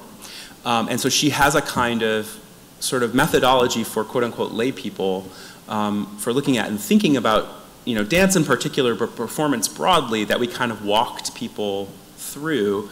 And also we did some work in just embodied learning and experimenting with dance and choreography. A lot now, actually, and then there was a lot of trial and error. What we're doing now is really trying to get the faculty to share and teach each other. And so the hope is with these symposia that essentially there are these group of people who've been through the experience and can offer advice. And with the white papers and the case studies, it's all of the learning is from the faculty who have been through the experience. And they're very honest about what worked and what didn't. And we are also really pretty honest that like sometimes this works and sometimes it doesn't. And that's a kind of flexibility that you have to have. You have to find that balance between like pushing people outside of their comfort zone, because this is a push outside of comfort zone for most of the faculty. And we try to aid in that process by saying like, okay, if you're doing something in jazz, there are lots of jazz faculty members here. Some of you have relationships with them. We have relationships with them as the arts organization. So that's the way we can kind of be a broker and bridge and say, okay, if you're going to do this unit on jazz, then we're going to bring in this faculty member to do that. Or we also have a group of regional teaching artists that are based in the Metro Detroit area that we can call in, that are musicians, dancers, theater makers, all of that stuff. So we're trying to use some of those people to help kind of bring in some of that arts knowledge. Sometimes it isn't necessary. They're maybe doing a comparative approach. They're really teaching it as a text. I think the last thing I would say on that too is that the paper that we're working on right now, which is the hardest one, is how to actually do performance techniques in a liberal arts or any other classroom.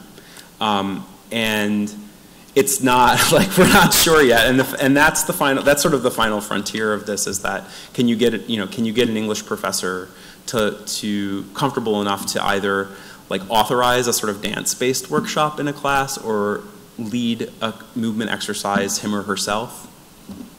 So, yeah. Hope that answered the question. Anyone else? Okay, thank you. Who's next? Aaron? Sabrina?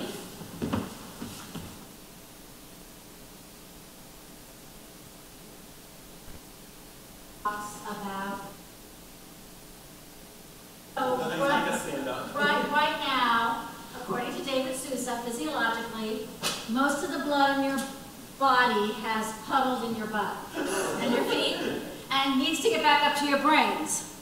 And this is scientifically proven. This is not just me. So I am going to ask you all to stand up for just a minute and unpuddle your butt.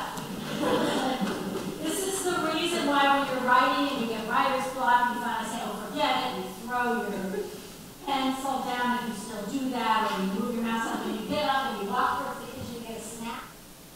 Good idea, because the blood is circulating. I'm going to ask you just to stretch out a little bit, fill your space up. Your space got small in your seat. Back up, there's lots of air in this room. Take a full deep breath. Just take your right arm to your right hand to your left arm and kind of pat your arm around. Remind your body that there's two sides of it. This is actually part of what we forget. And do it on the other side. Really energetic. Go down your legs and back up.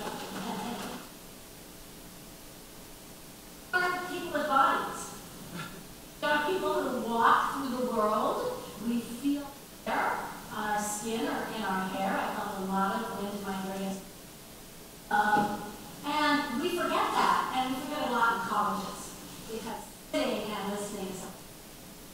So I'm going to ask you to do one last thing. I'm going to ask you to do a little check-in with yourself. You're not going to share this. This is just private between you and yourself. How are you feeling right this minute? Are you a little annoyed with me? Are you bored? Are you interested? Are you curious? Are you confused?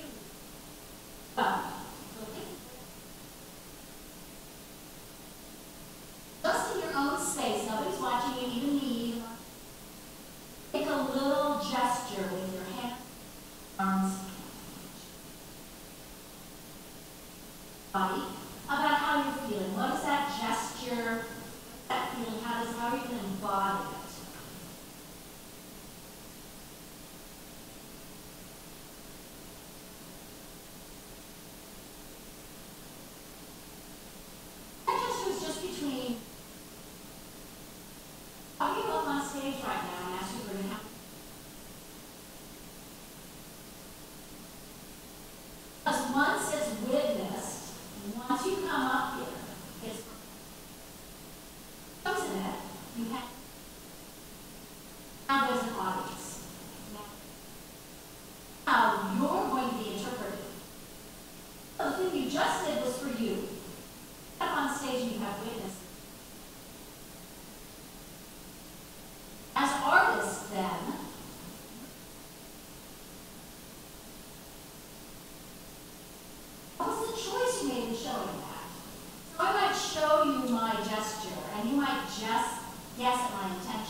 Unfortunately, Jim talked about students' experience.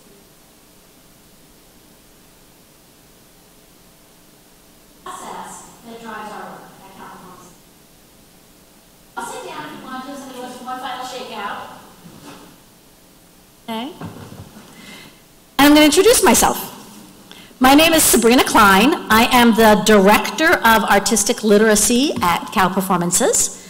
Currently, I am the only Director of Artistic Literacy in the country, maybe the world, we don't know yet.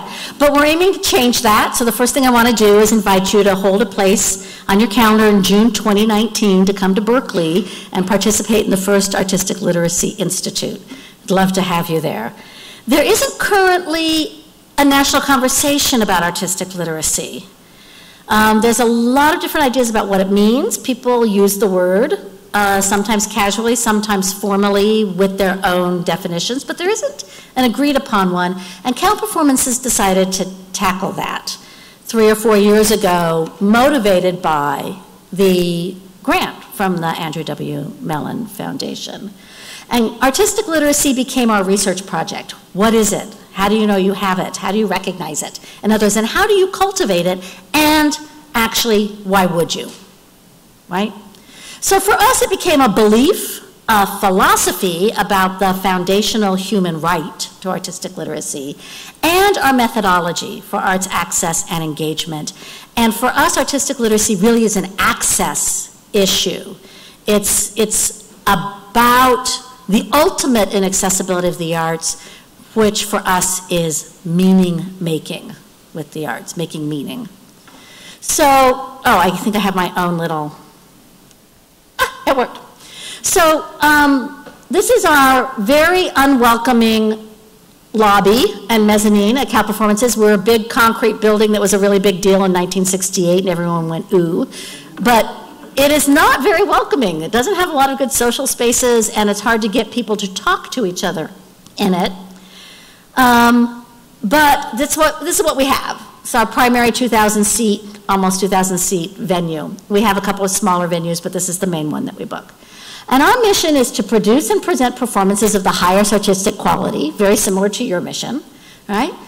Enhanced by programs that explore compelling intersections of education and the performing arts.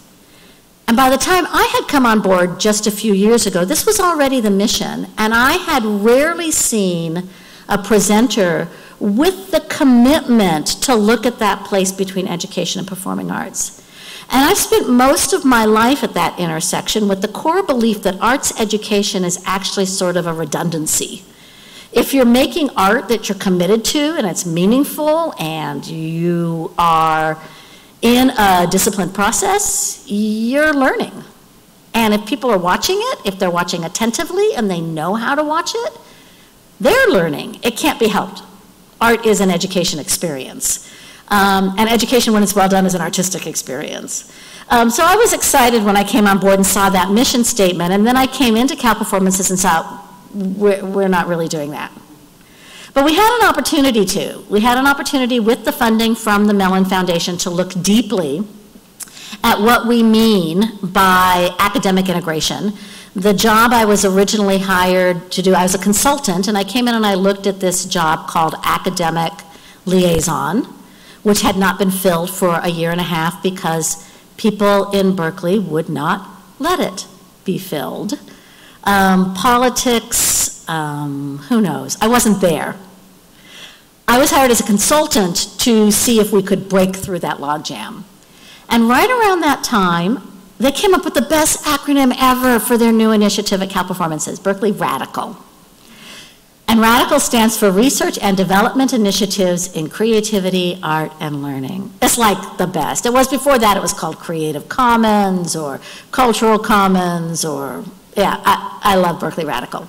And Berkeley actually is, I have to say that. I went to graduate school there in the 80s and I missed the big radical movements, but it's still out of the mainstream. And as 3 components to Berkeley Radical, adventurous programming, which means widening their sense of what goes on our main stage, with a conscious intent to engage younger audiences, our student audiences, and audiences who don't currently or haven't been currently coming to Cal Performances for many years. artistic literacy, which is where I came in, and documentation and disseminations in little letters there accidentally, but it turns out to be appropriate because we don't do a very good job of disseminating, but that's because we haven't figured out what we're documenting yet. But it is a goal.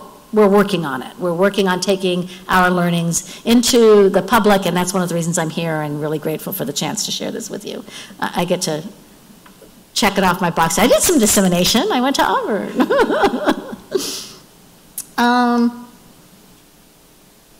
Artistic literacy. So we discovered as we started talking about artistic literacy that nothing killed a conversation faster because people would look at you a little blankly about it, or they would argue with you instantly. Instantly. 3 years ago when we started using the term widely. That's an offensive term. What do you mean? Everybody's naturally artistically literate. You know what you like and don't like. And we're like, it's not what we mean. That's not what we mean. And we got a lot of pushback about the name, the phrase artistic literacy. I have to say, frankly, from a lot of older white people who spend a lot of time at our orchestra and recital performances. They were offended with the concept of artistic literacy because they felt an implicit accusation on the flip side of that, which is illiteracy, right? So they immediately start with, here's their favorite arguments. That doesn't mean anything. I don't believe you. And then basically, I don't agree with you. So before we tried to define it for ourselves and to work towards something, we actually pretty quickly, and this was very surprising to me, I've been an advocate in arts and education for about 35 years. And I hold this belief that artistic literacy is a basic human right. You have a right, you individually have a right to make meaning out of the great works of art, which is where the best thinking that human beings have done about our human condition have happened. That's where it exists. And you have a right to engage with those in a meaningful way, to make meaning of them. It's like depriving people of books or maps or computers these days. It's a basic meaning-making tool. And if you've never been given the skill or the vocabulary to engage with that, you're being deprived of one of your rights as a human being to connect with your own humanity and with the humanity of others. Now, I've believed this for a long time, but I haven't been able to say it very well. I usually fumble around a lot. And I apologized in the past for this. And then I came to Cal Performances, where it turns out our artistic director and our associate director were able and willing and committed to asserting everywhere they went that artistic literacy is a basic human right. It changed everything. We didn't have to argue about how immunizations are important and food's important and shelter's important, all true. All of those are also basic human rights. We just say this is on a par with everything else about being a human being that matters. And it's definitely on a par with linguistic and numerical literacy in schools. And people have believed that for decades, centuries even, but asserting it turns out to be a radical notion, at least in Berkeley. Maybe other people accept it outside of Berkeley, but Berkeley argues with everything. And over the course of about 18 months, we finally came to identify universal artistic literacy as our goal, and aiming to ensure that everybody, regardless of the circumstances of your birth or your education, that you would have the skill and the knowledge that you personally need, and that's unique to you, to connect meaningfully with specific works of art. Not every work of art, we can't promise that, but if you're going to come see a work of art on the Cal Performances stage, we're going to work with you so that you have the capacity to make a meaningful connection to it beyond being exposed to it. This is where we ran into issues. The flip side of literacy is illiteracy and the implicit accusation of illiteracy, which people are afraid of. But the reality is that we are dealing with a fundamentally artistic illiterate society, and our students are unfortunately the victims of that. Back in the 1930s, fewer than 25% of 18-year-olds, and that whether or not you went to college, had taken any classes or lessons. But then in the 70s and 80s, there was an infusion of money and energy and professionalism committed to expanding that. So by 1980, 2002, that figure had risen to over 65%. And then the downward slide started again. Proposition 13 in California is single-handedly responsible for taking arts programs out of schools in California, but it happened across the country. And now we're back to a period of time where most of the freshmen coming into, or the transfer students coming to UC Berkeley, have had little or no engagement with the arts. Some of them have sung in choirs in their churches, and we have to remind them that that's a performance art. Some of them had a few school assemblies here and there. And even when you can dig through their memories and discover that they had that, they don't remember it, and they don't remember it as an artistic experience. So we are really looking at trying to tap an audience of people who don't have a relationship with the arts, don't think the arts belong to them, don't think the arts have anything to offer them. They don't see themselves in the audience or on the stage, and they don't see how the arts can open them. Not their fault. We did that to them as a society. So for us, when I say it's ultimately about access, it becomes the final piece of the access puzzle. So we see lots of great accessibility in this auditorium. Wheelchairs can come through. There's a wonderful sound system. We've seen Jim's video that had captioning for people who might not be able to hear very well. We've lowered ticket prices. We've made some tickets free. We have buses that come right by Cal Performances so people can get there. So all these issues of accessibility have been addressed. And not Cal Performances, but UC Berkeley was on the front line of the disability rights movement. It's the home of it. But the last piece of access, you feel welcome, you can get there, you can afford it, you show up, the lights go out, and all of a sudden people start moving on stage. And you think, okay, I can watch that person. I'm not quite sure what they're doing, but I can watch. Oh, wait, more people are coming on stage. Oh, God. Lots is happening, and the music changed, and I don't know where to look, I don't know how to look, and I don't know how to listen. And that is not your fault. Nobody gave you the tools to do that. That was a conversation I had with myself 10 years ago when I started going to see dance, seriously, for the first time. I shut down about 5 minutes into every single dance performance because I didn't know how to watch it. And I was fortunate enough to engage with a master dance teaching artist who actually broke it down for me. And also reassured me that whatever interests me, whatever I get caught up watching, if I'm going to watch that one person because I can't take my eyes off of them and everybody else is moving around them, that's the performance for me. And that's not just okay, that's right for me, because who I am is what makes the performance meaningful. And the simple invitation to bring yourself to a performance so that whatever experience you have is legitimate and will help you cultivate skills to go deeper in that.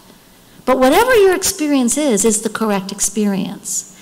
But the more you know about artistic process, the more you can question and examine and play with artistic intention, even if you don't know what the artist's intention is, but you recognize that they have one and you're trying to grapple with it. And then you can look at the artistic choices that they made to express their intention. You are attending, paying attention in a completely different way. And you will see things that you wouldn't otherwise see, and you will have questions that you wouldn't otherwise have. And the hope is you will also think thoughts and have feelings that you will attend to, that you will carry with you into conversation afterwards. Because like Jim's students, we're cultivating with our students the idea that talking about it afterwards is where the payoff is. That social experience of being in the theater with people and sharing with them afterwards is really what we're after. So it's about access. And it's about access in the most literal way in the Universal Declaration of Human Rights, Article 27. Everyone has the right to freely participate in the cultural life of the community, to enjoy the arts, and to share in scientific advancement and its benefits. You see, I had to kind of squish it in there, arts and science, you know? But it is in there. as part of the Universal Declaration of Human Rights. Everyone has a right to participate in the cultural life of the community and to enjoy the arts. And when we started thinking about what it really meant to enjoy the arts, this is where the meaning making for us became part of your right, basic human right, to make meaning of the arts in your community. So that's our commitment. We shifted in goals 3-4 years ago, one loses track of time, from an exposure strategy, which most of my colleagues did, where we said, you know, if they see it, they'll appreciate it. You get them there. They'll watch. They'll learn. If they appreciated it, if they really liked it, they'll come back, even though there was actually no evidence to that. But you know, we believed it, and we gave background information. This is taiko drumming. This is what where the word taiko comes from. This is what this particular organization does with taiko. Here's all the instruments you'll see on stage and their names. Interesting information, but not necessarily information that when you're in the presence of that taiko drumming corps on stage, when your heart is pounding in rhythm to the percussion and you are surrendering to a kind of a command, you know, to be in your body, while at the same time part of you is sort of leaving your body, and there's a rhythm happening that has a layer underneath it and another one on top of it, and it softens and it loudens and it goes quiet. And if you know about contrast, if you even know to listen for silence as a sound within the sound of those big taiko drums, you will listen differently than if you're sitting there saying, oh, the name of that drum is, and that drum, and oh yeah, these people are from Japan. It's different if you're listening to the artistic process and engaging in it. So that's when we moved to engagement. And we started out with engagement just being attending better, but we came to understand that engagement for us is about meaning making. So for us, as with my colleagues, it's experiential. We ask you to imagine, investigate, reflect, and create in response to the works of art, before and after, sometimes during, depending on the artist. We ask you to think like an artist and appreciate what the artist does in performance, that arts disciplines are rigorous and intensive. They are methodical, they are philosophical, they are scientific, they are psychological, they are kinesthetic. It's a whole engagement, and if you understand that that's what the artist brings to their work, it deepens your appreciation of the work of the artist. To think like an artist, and for that we have to, it took us a couple of years to realize that focusing on core artistic concepts, things that most artists, I won't say every artist, but almost every artist has had to grapple with in their discipline. So for example, with music, beat and rhythm.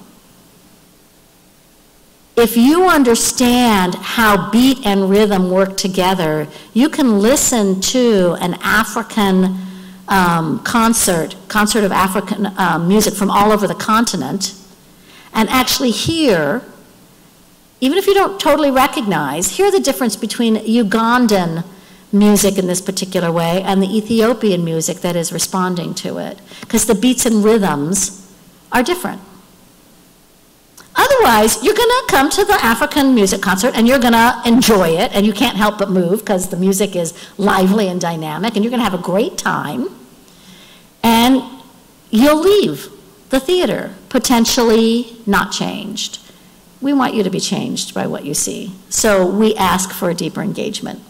We also believe that once you have an artistic concept under your belt, contrast, silence, and sound, the idea that composing anything, music, visual art, a dance piece, is looking at a whole lot of different things closely, choosing pieces from those things you've observed closely, and rearranging them in a new whole. It took us 2 years to come up with that definition of composition and to get buy-in from composers of all kinds. But it works. And so when we ask our students to compose in that way, you're observing closely at the whole. You're looking at what interests you and looking at it more closely and intensely. You're drawing out of other wholes these pieces that are of interest to you, and you are rearranging them into a new whole. Understanding that concept has changed the way many of our students listen to new compositions. Actually, old compositions. We did it with Beethoven not too long ago. It was really wild. By the way, I'm not a music person, I'm a theater person. I'm not a dance person, I'm not a music person. So I am the ultimate naif in my department when it comes to how are we going to get students to engage with Olivier Messiaen's work, From the Canyons to the Stars. Yeah. Good luck. Reggie Wilson's work, Moses's. You know, as my job, and fortunately I'm really good at it, to not know. So that we can spend the time to investigate. So we, at the Compelling Intersections of Education and the Performing Arts for Students, we have 2 tracks, student life and student learning. In student learning, we have our Cal Performances courses that are funded by the Mellon Foundation. These are full credit courses built around our season. And I have a package of materials at the back table that I welcome you to take with you and look at. But this is our next year's season brochure. It's a book. We are an insane season. We have over 50 performances. Sometimes I just wish I had our marketing budget. Just their printing budget, right? But this is a beautiful brochure that just was released for our 18-19 season. And from this drives everything that we do. The season is the driver. I don't contribute, my department of 5 people, we don't contribute to the curatorial vision at all. We sometimes are asked if we have a choice between this and this, what we'd be most interested in, but nobody really listens to us. So, but this drives us. It's really all about the season, and whatever's put on the season is what we react to, respond to, and create opportunistic experiences around. This is our Bible. So we ask faculty, just like Jim does, to come and they don't get a preview. We don't do that. I like that idea of the faculty preview. I like it a lot. We will send you a confidential list in February of our upcoming season, 18-19. You sign away your firstborn child and promise not to reveal to anyone else, not even to share it with colleagues in your department. They have to ask for their own. And we've never had any leaks. People actually kind of get a kick out of having a confidential access, don't they, Jim? Yeah. And people look at the fall or the spring and look to have a minimum of 3, a maximum of 5 live performances as core texts in their proposal that they submit to us. This is not usually a class that would normally happen because it's driven by the season. There isn't a standing class in our dance department called Gender, Sexuality, and Dance. But we happened to have a particularly interesting season a couple of years ago that was really looking at concepts of masculinity and femininity, sexual identity, and sexual stereotypes, gender stereotypes in dance. And so we had a class that semester taught in our dance performance studies department. The class has not been repeated. She's interested in repeating it, but our season hasn't actually lent itself easily to that. And there didn't seem to be any point in forcing that lens on top of a season that didn't inherently have that in it. We do not curate or organize by those themes. The faculty find them. Sometimes, as with Jim, the faculty come to me and say, I'm working on grief and loss and the inarticulability of that, and I think the performing arts would be a good place to explore that, and so I want to bring my class to see Alvin Ailey's Revelations, because it's the only piece I recognize, and my students may have heard of Alvin Ailey and want to go. So I say, great, but you can't see Alvin Ailey's Revelations. We rely on that for income.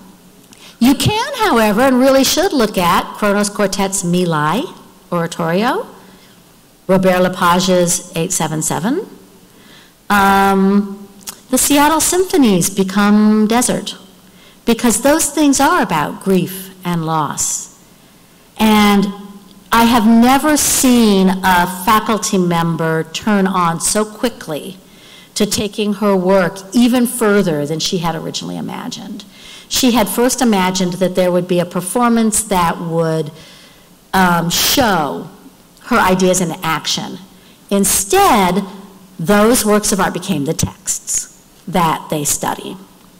And it's been transformative for her and for us, because I didn't see grief and loss in our season until she came to me. We did not program a season and said, come and learn about grief and loss and how it's articulated.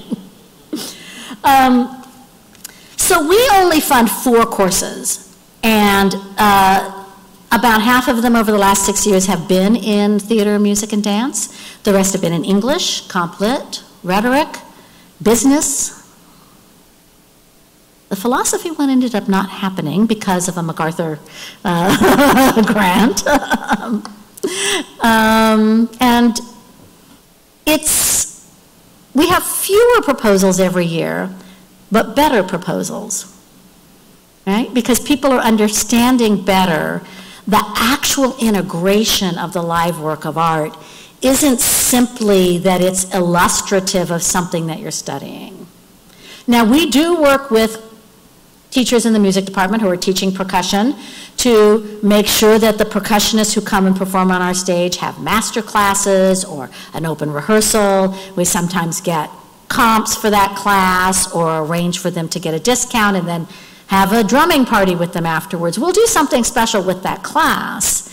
But where artistic literacy plays out is not do you know how to drum, although that's always fun and something I always wanted to do, but was never allowed to. It's can you recognize the work of the artist and see what it opens up for you? Does it give you a different sense of who you are as a human being or the humanity of other people? And if that's not in your class description, if that's not in your syllabus, it doesn't meet one of our criteria. I have included for you in here the RFP, the request for proposal that we submit so that you can see what our criteria are. And also in here is a list of all of the courses we've funded over the last few years if you're interested in those curricula. We have not collected and published those yet, but I just wrote my first grant for a research assistant to come along next year and put all of this into a central place where people could look at the curriculum that's been developed at Cal Performances. As all of my colleagues do, we do master classes and artist workshops. We have 2 categories of artist workshops, one for people who have an investment already in the art form, but we also have things for the general community. No experience required. We just hosted our 3rd annual Berkeley Dances Revelations. 300 people from all over the community came and took a half-hour class with Alvin Ailey dancers to learn part of, not Wade in the Water, that was last year, Rock of My Soul. And they learned the same set of choreography, which we also live streamed. And then people came and did a flash mob in front of our theater. And we had all levels of skill and non-skill, everybody equally enthusiastic. It's a blast. And we have a hands-on curatorial workshop for students who present their own performance. I'll talk about Front Row in just a little bit. And we hire 112 students, 4 of whom work in my department. We have 3 undergraduates and 1 graduate student who work part-time at student engagement. As Jim said, there was a migration from our student group working in marketing 2.5 years ago, the student ambassadors for the arts. They were moved into student engagement. There were 8 students at the time, and they had a marketing protocol, which was appropriate because they were in the marketing department. But when we brought them over to student engagement, we invited them to help us define student engagement. What does it mean to you to be engaged? What are you interested in? What shows do you want to see? What shows do you think your fellows want to see? And now there are 35 students who meet every week and host 3 or 4 events a month for other students. And they just started writing their own newsletter. I'm really proud of them. In the student life and learning, we cultivate an attitude of invitation and inclusion. I was talking to somebody about this the other day. Oh, I think it was Jonathan. about how engagement departments often bump heads with marketing departments, even though we need each other and we have similar goals. But marketing's job, it's their job. It's important that they do this too. We need them to sell the broadest number of tickets to the broadest number of audience at the highest possible price, right? And so the engagement is welcoming, but it's general.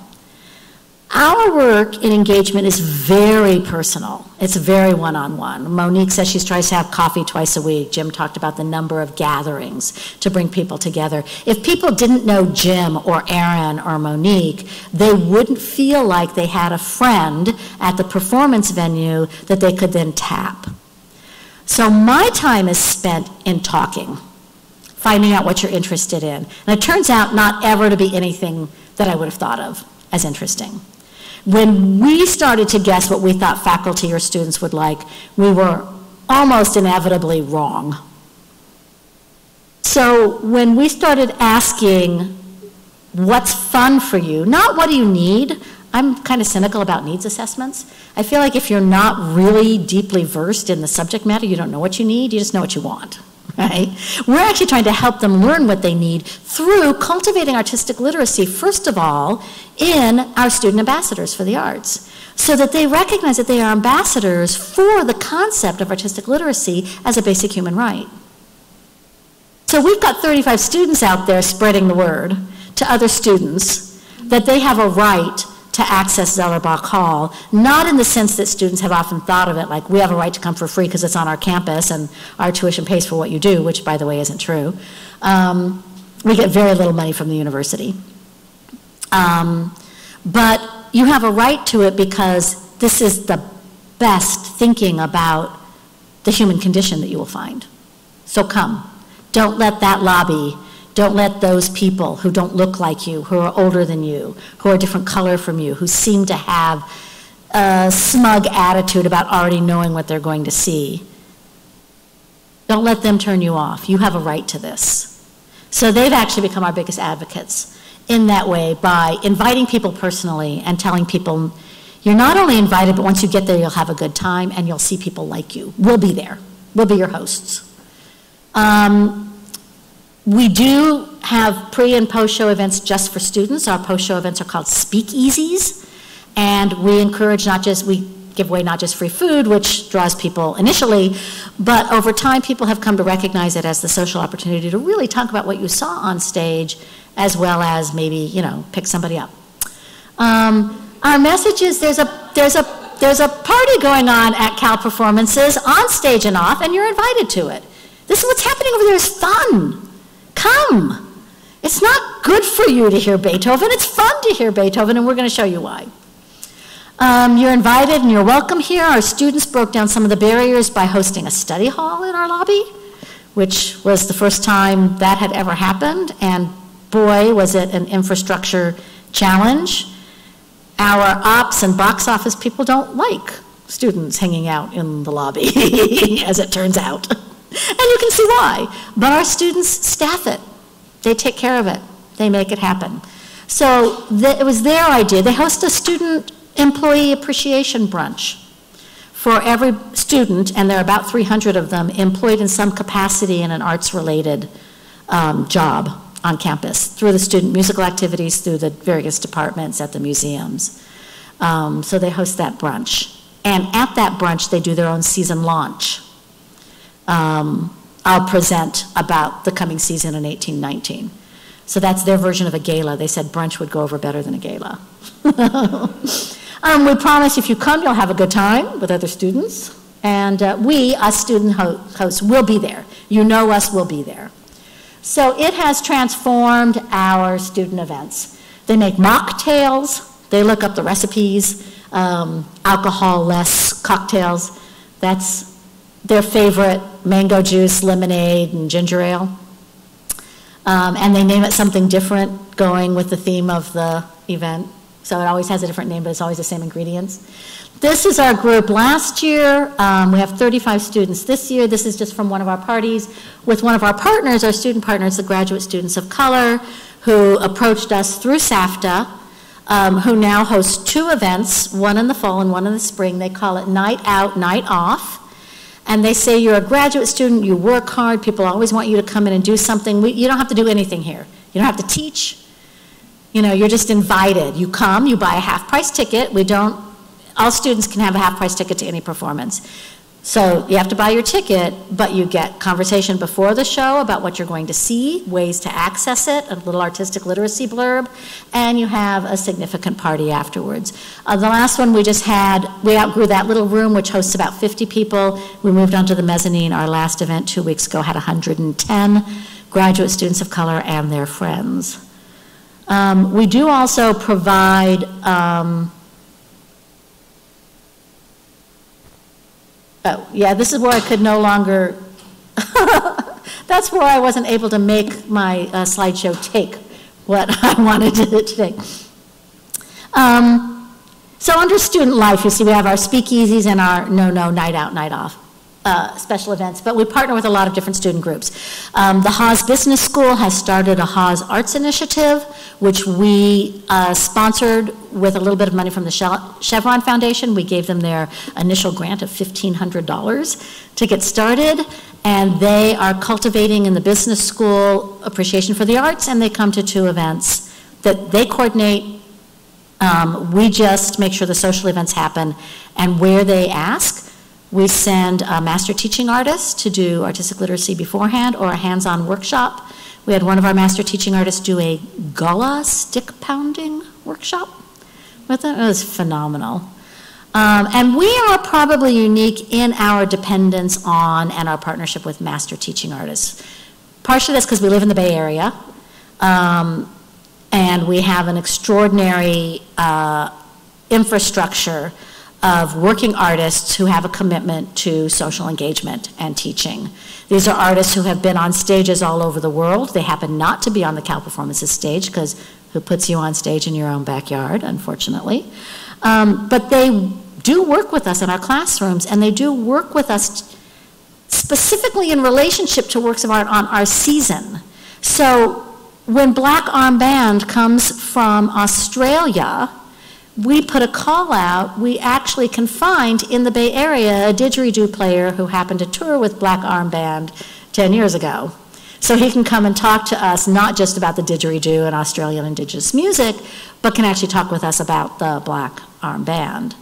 And the nature of music in Australian culture to the land, to what they call country, which is physically the land, and the not a tradition, it's not a belief, it's a way of being, that you sing the land, just like we might draw a map of it. And that's how we approached the Black Arm Band, through singing the land. We had teaching artists help the kids and students that we worked with do that. So when they heard the music in Aboriginal languages that don't mean anything to our ear, they could hear in the music the singing of the land, which fortunately also was accompanied by some beautiful photos on stage, which helped.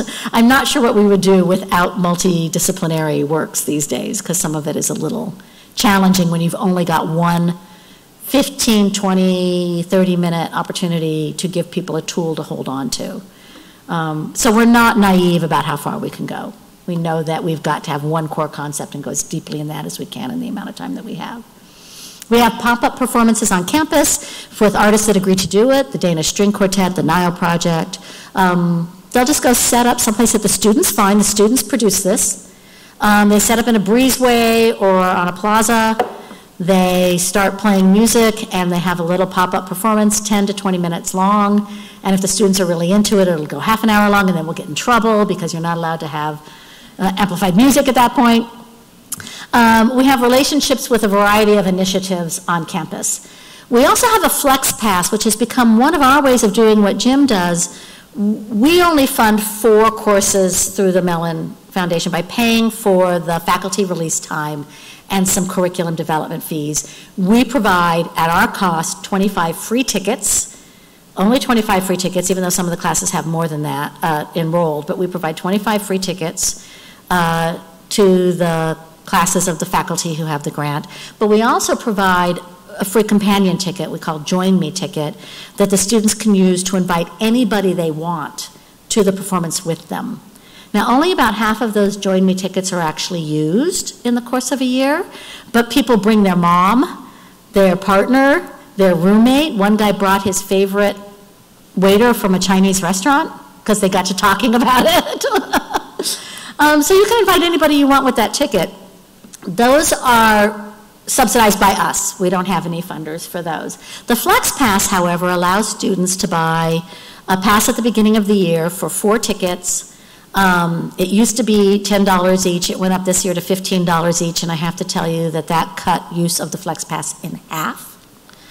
So I wish they'd go back to $10, but they won't. They said, well, we made just as much money, even though fewer people came. And I'm like, it's not the money, it's the people. But, you know, that's my job. Their job is the money, right? But you can get a Flex Pass for $60, 4 tickets, $15 tickets, best seat available for most performances in the season. There are a few gala events and special events like Yo-Yo Ma where you can't get a $15 ticket. But you can basically use it for anything. We now have a nice cadre of about 12 to 15 faculty who require the Flex Pass in lieu of a textbook. You go buy your Flex Pass and you are going to see 4 performances. Sometimes they're the 4 that the faculty picks. Sometimes you have some flexibility.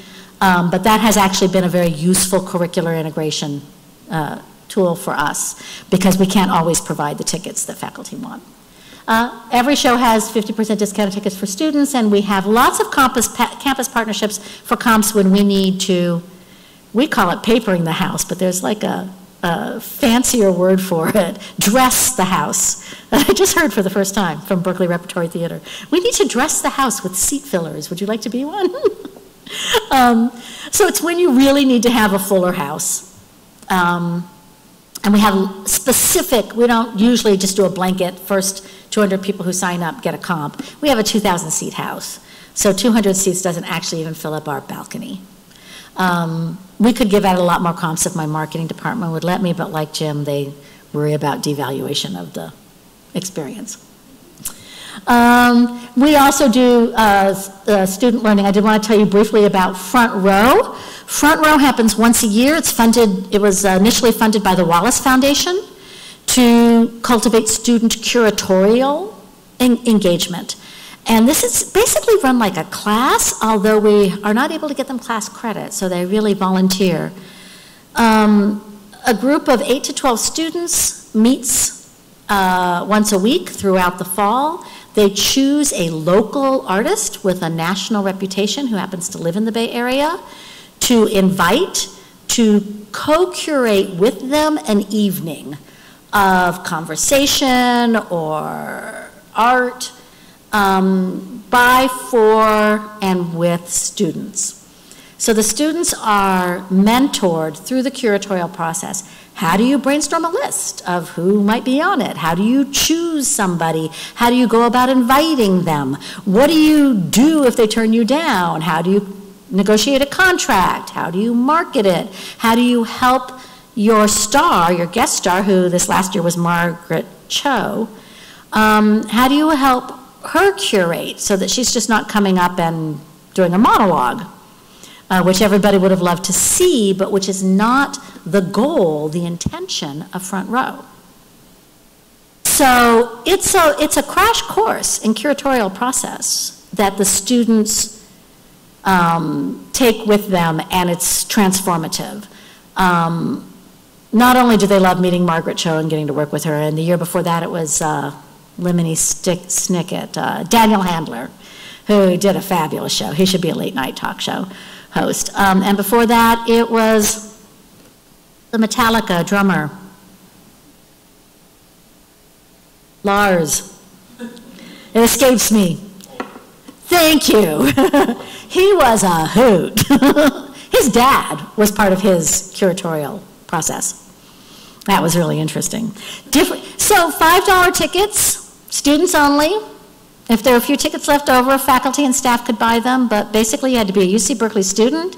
You had to go through the computer system, and it proved that you were a student, and then you could buy your $5 tickets. You could get two, which means you could bring a friend who wasn't a student, but only students could buy them.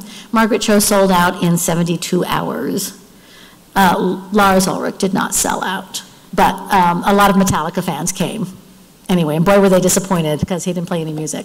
But it's extraordinary in the student ownership of it. When you talk about co-creation, this is a piece of the curatorial process that they never imagined they would engage in, and it has changed their appreciation of how Cal Performances puts together a season.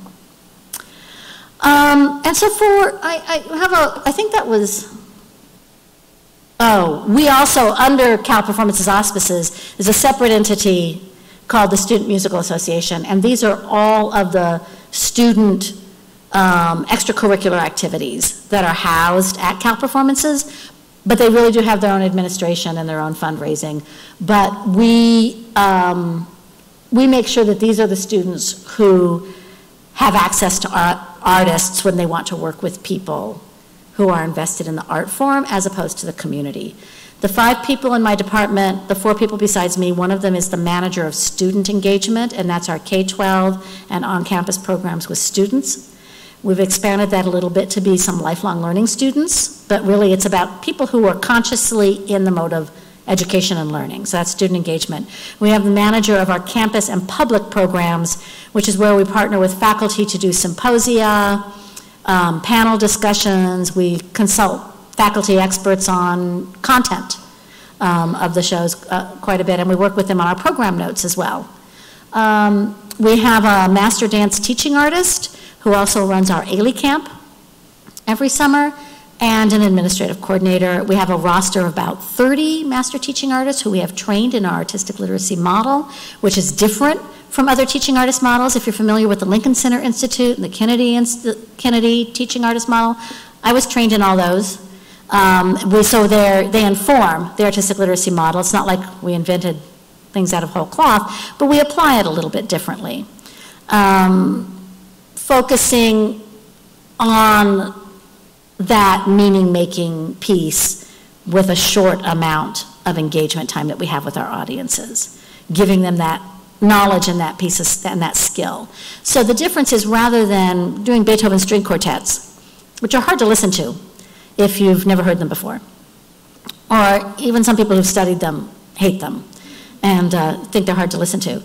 And normally we would have started out the Beethoven String Quartet series with a conversation about Beethoven and why he wrote quartets, and it was in Vienna, and it was the end of the Napoleonic Wars, and there was this and that, and you'd get some history. Very interesting history, some of which, if you know how to listen, you might hear in the music. But the piece that unlocked it for us, and we used a musicologist on staff, on faculty, to help us unlock this piece, and I had to listen to him talk over lunch 3 different times before I got this piece, which is where it helps to be a naïf sometimes. He finally said, well, Beethoven intended the quartets to annoy you. I'm like, what? He said, yeah, Beethoven wrote the quartets on purpose so that, first of all, amateurs couldn't play them, because that's all who played quartets when he was writing them.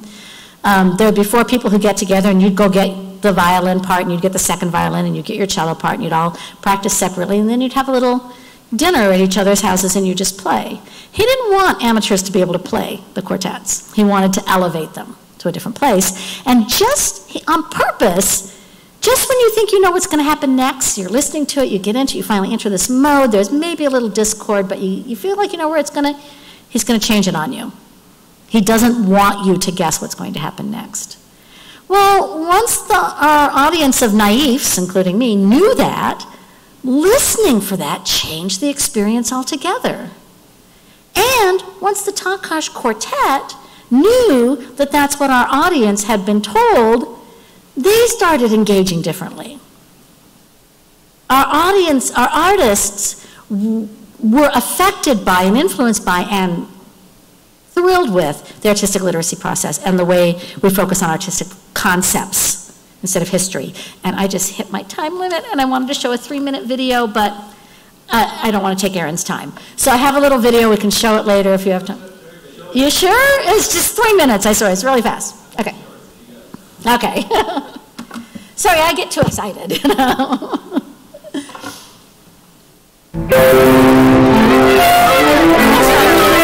One of our central beliefs here at Cal Performances is that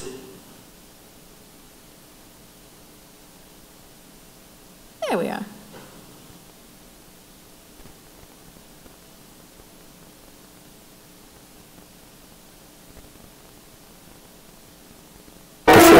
is that sitting in the concert hall, sharing a performance together is one of the most democratizing acts our society has.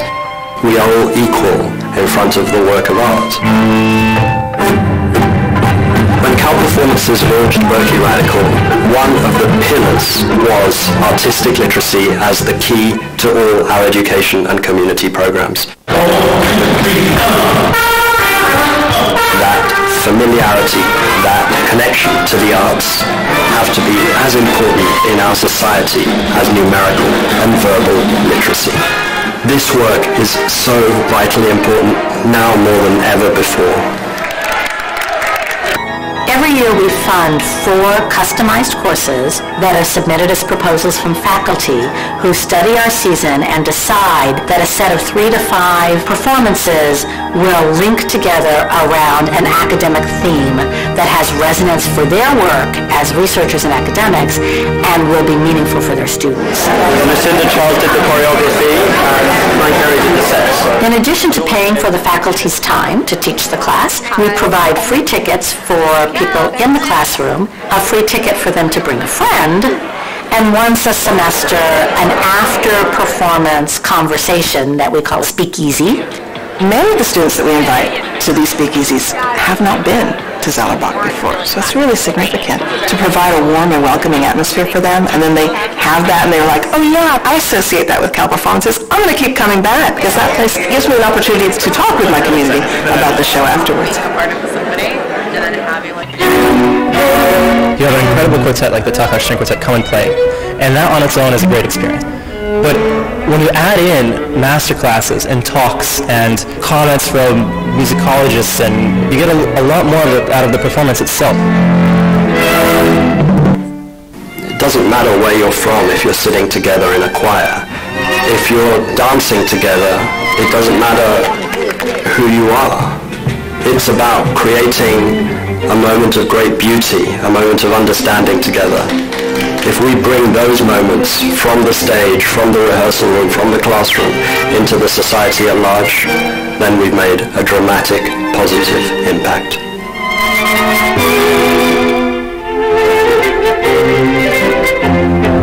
The reason I just wanted to show you that piece, because that's our message. The message isn't about engagement per se, or arts integration per se. I am, by the way, a cynic about actual arts integration. We can talk about that if you want to. But arts integration into a sense of a life well lived, of a community where you belong, that our goal is always to promote the arts as an essential part, not just of a great experience at Berkeley, which we believe. I mean, I tell the students this all the time. You're at one of the greatest public universities in the world. You have a right to access these arts events. Don't let anyone stop you. It's important for undergraduates to have that, but it's important for us in living a life of connection to ourselves and to other people. And our artistic director, who is leaving us on July 1st to go to the Philadelphia Symphony Orchestra, has embraced that message of advocacy at a level that I haven't seen in the same way. And it has really transformed our community dialogue about artistic literacy.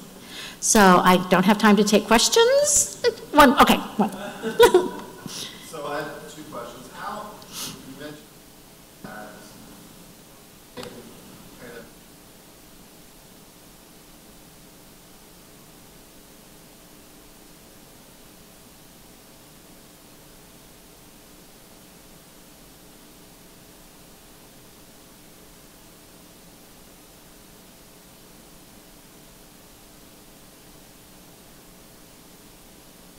It's really interesting. It's been sort of symbiotic.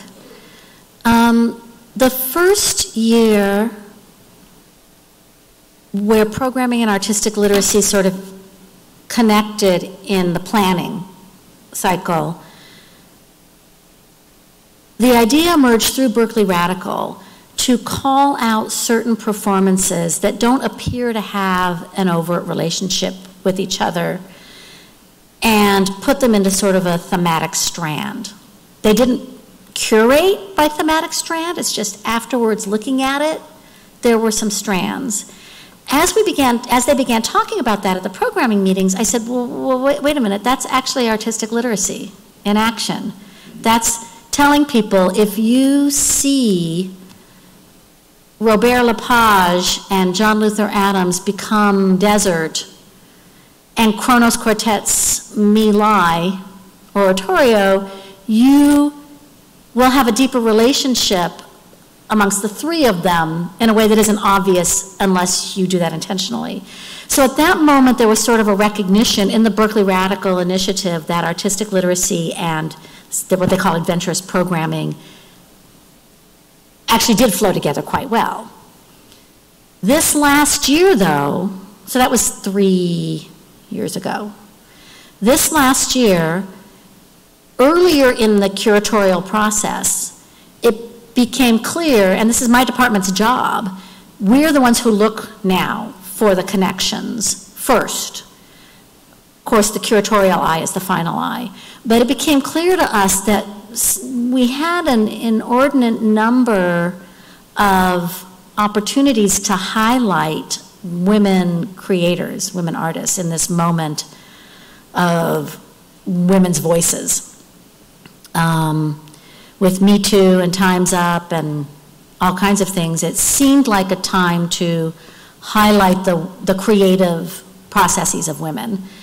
And as that became clearer, a couple of other things got solidified because it worked with that. The other strand that evolved was citizenship and nationalism. And we became part of that conversation much earlier, and the minute we knew citizenship was going to be one of our radical strands, we went to one of our partners on campus, the Haas Institute for a Fair and Inclusive Society, whom we've worked with before, and we immediately started building a set of activities that had academic impact, symposia, and they have an annual conference. Now they're going to do their annual conference around one of our performances, and part of the conference will include bringing everybody to that event. Once the curatorial staff found out we were doing that, they started changing some of their thinking. And then marketing shifted some of their thoughts about how to market things. So we are more in the mix earlier, but I can't imagine a scenario in our current structure where one of the curators, one of the artistic directors would come to me and ask my advice about the season. Yeah.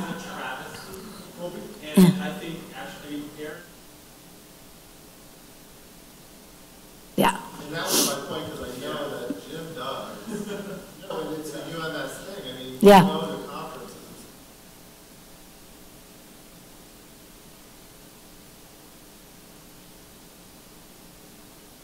Not at Cal performances. So when I heard that, I mean, it works. Yes.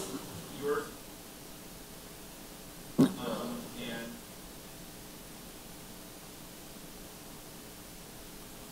Very aligned. Yeah.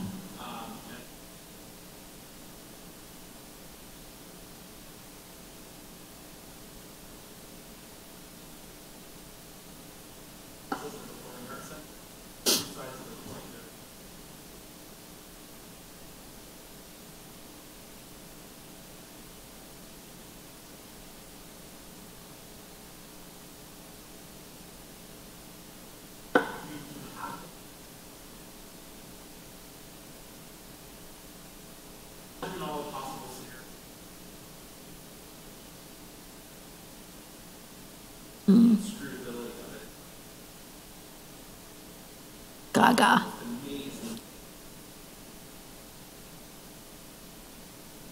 And so it's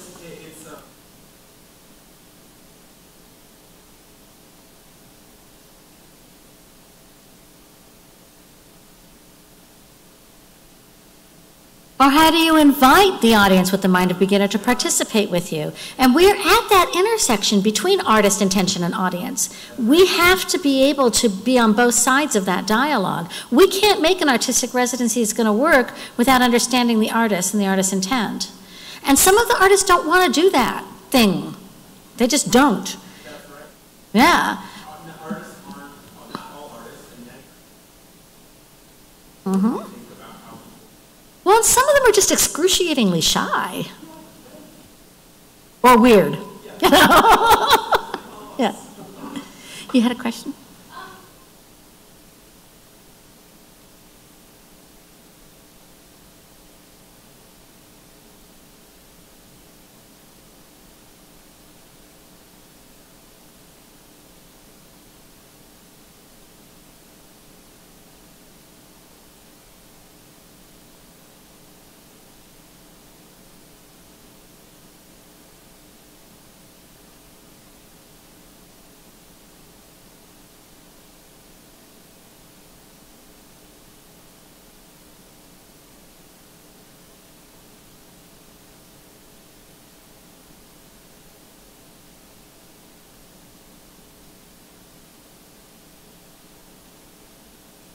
Process.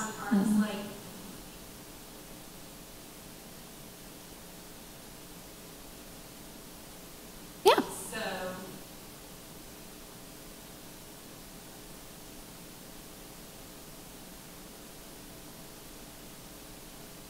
Well, I can't presume to speak of best practices. I'm learning a lot from my colleagues, always. But I agree with Jim that it really is customized. It's really one-on-one. It's really, I would sit down with you over coffee and talk with you about what is of interest to you. The only material we provide the RFP, which outlines the goals of the grant and what we provide. We provide course descriptions that have previously been funded with a list of the performances that were used as text so people can see that as an example. About half of our faculty who have taught a course previously have offered to be mentors to anybody developing a course, so that has helped as well. But really, all we provide is the draft list of the season. And if you don't know how at this point, and it's a problem because it makes our scope pretty narrow. If you don't know how to research Sasha Waltz's Körper, which is going to be performed, and you've never heard of Sasha Waltz, depends upon who you're talking to. Sasha Waltz, which I never had before I came to Cal Performances. I mean, the big joke at Cal Performances is who's the most famous person Sabrina never heard of, because this is not my world, right? But if you don't know her, and you don't know that this was her, the work that launched her internationally, you know, you may not recognize that it will fit into the curriculum that you're exploring. On the other hand, a lot of faculty tell us that once they see a performance listed, it changes their intent from what they thought they were going to teach. A couple of our teachers have been graduate student instructors in their final years of their writing their PhD, and it has changed their research because they've been able to do this practical laboratory of engagement, and especially people in the English, rhetoric, and comp lit departments have found that being able to extend their approach to literature to performance has transformed their thinking as well. So we don't do a very good job of what you're talking about, and I was struck by Jim's faculty symposium that he does. We actually did try to convene one of those. It was before I came, and 5 people RSVP'd and nobody actually showed up. So we haven't tried to do it since. Yeah. But we have more partnerships now on campus. I think it might be a good time for us to really consider it.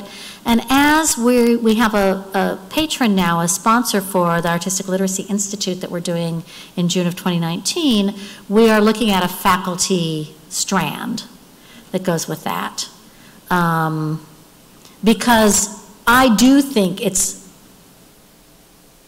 if not impossible, it's really, really challenging and in a way not fair to ask English professors to learn how to incorporate theater techniques in their class. Theater is a discipline that people spend years studying.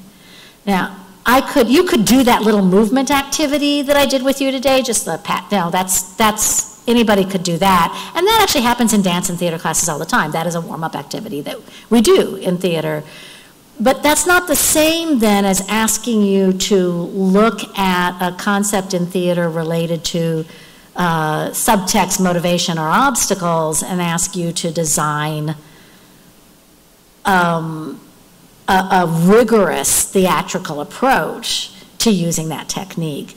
That's actually why we have such deep relationships with master teaching artists, because they can go into these classrooms, can and do go into business classrooms, English classrooms, take their arts discipline, listen to what the professor is trying to do, and create a best practice in their art form that illuminates or expands or explodes what the professor, the faculty member, is aiming for. It's not fair to ask you to figure out how to, any more than it's fair to ask me to figure out how to become an expert in, Victorian women's literature. You spent years learning that. So it's a tricky thing to encourage techniques in the arts as teaching, and I actually spent almost 20 years trying to do that in Bay Area schools before I became quite cynical about, first of all, the fairness of asking teachers to learn how to be artists, but secondly, really believing that integration where the art form has equal rigor and discipline and attention to the other core discipline it's connecting with, that's very rare, and it's hard to do, and it's labor intensive, and it's time intensive. So I'm on a very mild, modest campaign to explode the idea of genuine arts integration, which is why I like the idea of engagement and artistic literacy to take the place of integration. You can't expect people to become experts in an art form because they see a few pieces of art, right? But you can give them permission and tools to love it, to engage with it, to hate it, but to hate it in an animated way so they know what they hate. I don't care if people like what they see. If they hate it, I want to know why. And I want them to get some sense of the meaning of why. And I thought that was cold. Oh, so you like warmth in your work. Well, where was it cold for you? Right? Why do you think the artist did it that way? That changes the aesthetic from approval or disapproval to meaning making. And we can do that. We can do that in a short introductory period, but we can't make people experts. So it's an interesting dilemma. I did think when we started doing artistic literacy instead of arts integration that we were throwing the baby out with the bathwater. I thought no arts integration, we're not doing that. We are not educators who just happen to work at an arts institution. We are artists who are the liaisons with the education world. And that was a big radical change for us. It turns out the teachers who already know how to do integrated learning and teaching, they love it because they have more to work with because they go deeper in the work of art. So we don't give them the resources of here's all the social studies connections and here's a book that will show you how social studies or science connects with this work of art. We say, here's the work of art. We're going into it deeply with you. We spend 3 hours in teacher workshops going into it. Those who know arts integration can do more with it that way. So I was wrong. We didn't throw the baby out with the bathwater. But we put the baby in different bathwater. How's that? Sorry, Aaron. I'm around. I'm sorry.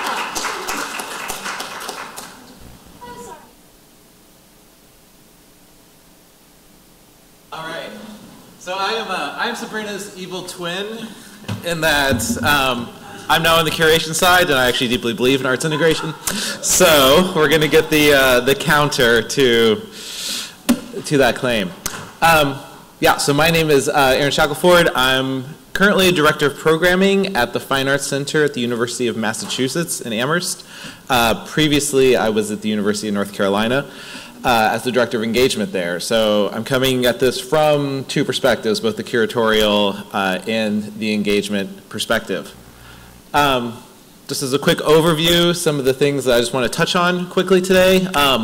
Looking at case studies of integrating the performing arts into the academic life of the university, taking a look at some examples of research collaborations between artists and faculty, and sharing a couple of the success and failure stories. I think it's actually good that all of the institutions that are represented here today do have very different approaches to the ideas of arts engagement. And that's intentional, and people have referenced the Andrew Mellon Foundation, so just to make sure everyone's on the same page, essentially the Mellon Foundation over the last couple of years launched a very thoughtful initiative to support performing arts in higher education institutions. This first came out of their performing arts division.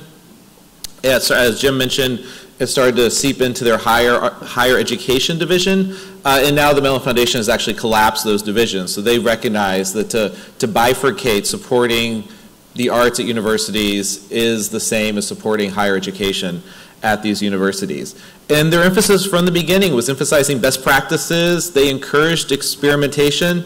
They encouraged us to connect and talk with each other, both to address the unique aspects of each of our institutions, as well as to allow us to share, again, what to work and what, for the love of God, never try this again. And it's valuable to hear from each other, like, don't do this. So it's been a great network, and they were really, I think, a lot of foresight to bring together institutions from all over to create this information and to be able to freely share this information with each other. So as I said, I'm in New England now, but I spent many years at the University of North Carolina, working at Carolina Performing Arts, which is the arts presenter at UNC. So Carolina Performing Arts, they received their first Mellon grant in 2012 to establish Arts at the Core, which was the name we used for our arts integration program. And then in 2016, similar to Michigan, we were asked to apply for a second grant. At Carolina, we always had this philosophy of we were never wanted to stay still. So we were always trying to blow up what we were doing and create something new. So we established what's called the Distill Fellowship, which is Discovery Through Iterative Learning, which was a faculty artist residency program that I'll talk a little bit more about in just a minute. So a lot of the comments and conversations I'm going to be talking about today are primarily drawn from my time at Carolina. All these programs are still up and running at Carolina.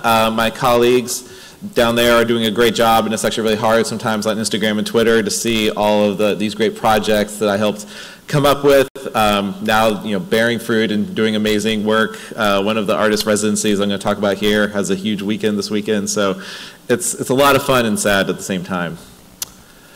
So our first grant in 2012 was Arts at the Core, and it was this idea of incorporating the performing arts into the academic life of the entire university.